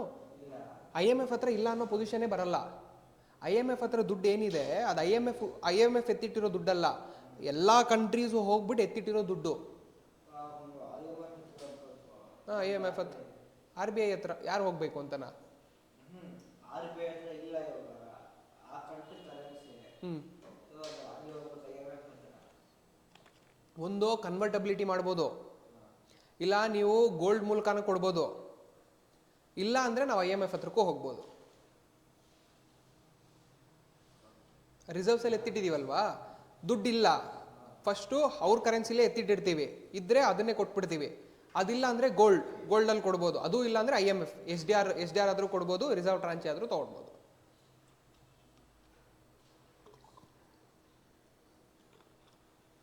Sir, common monetary and fiscal policy ಯಾವ ಥರ ವರ್ಕ್ ಆಗುತ್ತೆ? It's like monetary policy is like how the economy should function. Fiscal policy is like how the government should function ಅಂತ. Monetary fiscal policy FRBM act ಮಾಡಿದಾರಲ್ವಾ, ಈಗ economical ಟರ್ಮ್ಸಲ್ಲಿ RBI decide ಮಾಡುತ್ತೆ monetary ಹೇಗೆ function ಆಗಬೇಕು ಅಂತ. ಈಗ ಇಂಡಿಯಾ ಪಾಕಿಸ್ತಾನ್ ಎಕನಾಮಿಕಲಿ ಇಬ್ಬರು ಒಂದೇ ಥರ ಫಂಕ್ಷನ್ ಆಗಬೇಕು, ಎಕನಾಮಿಕಲ್ ಮ್ಯಾಟರ್ಸಲ್ಲಿ ಅಡ್ಮಿನಿಸ್ಟ್ರೇಟಿವ್ ಫಿಸ್ಕಲ್ ವಿಚಾರದಲ್ಲೂ ಇಬ್ಬರು ಒಂದೇ ರೀತಿ ಫಂಕ್ಷನ್ ಮಾಡಬೇಕು ಅನ್ನೋ ಥರ ಮೇಡಮ್, ಅಷ್ಟೇ ಅದು. Okay sir, thank you.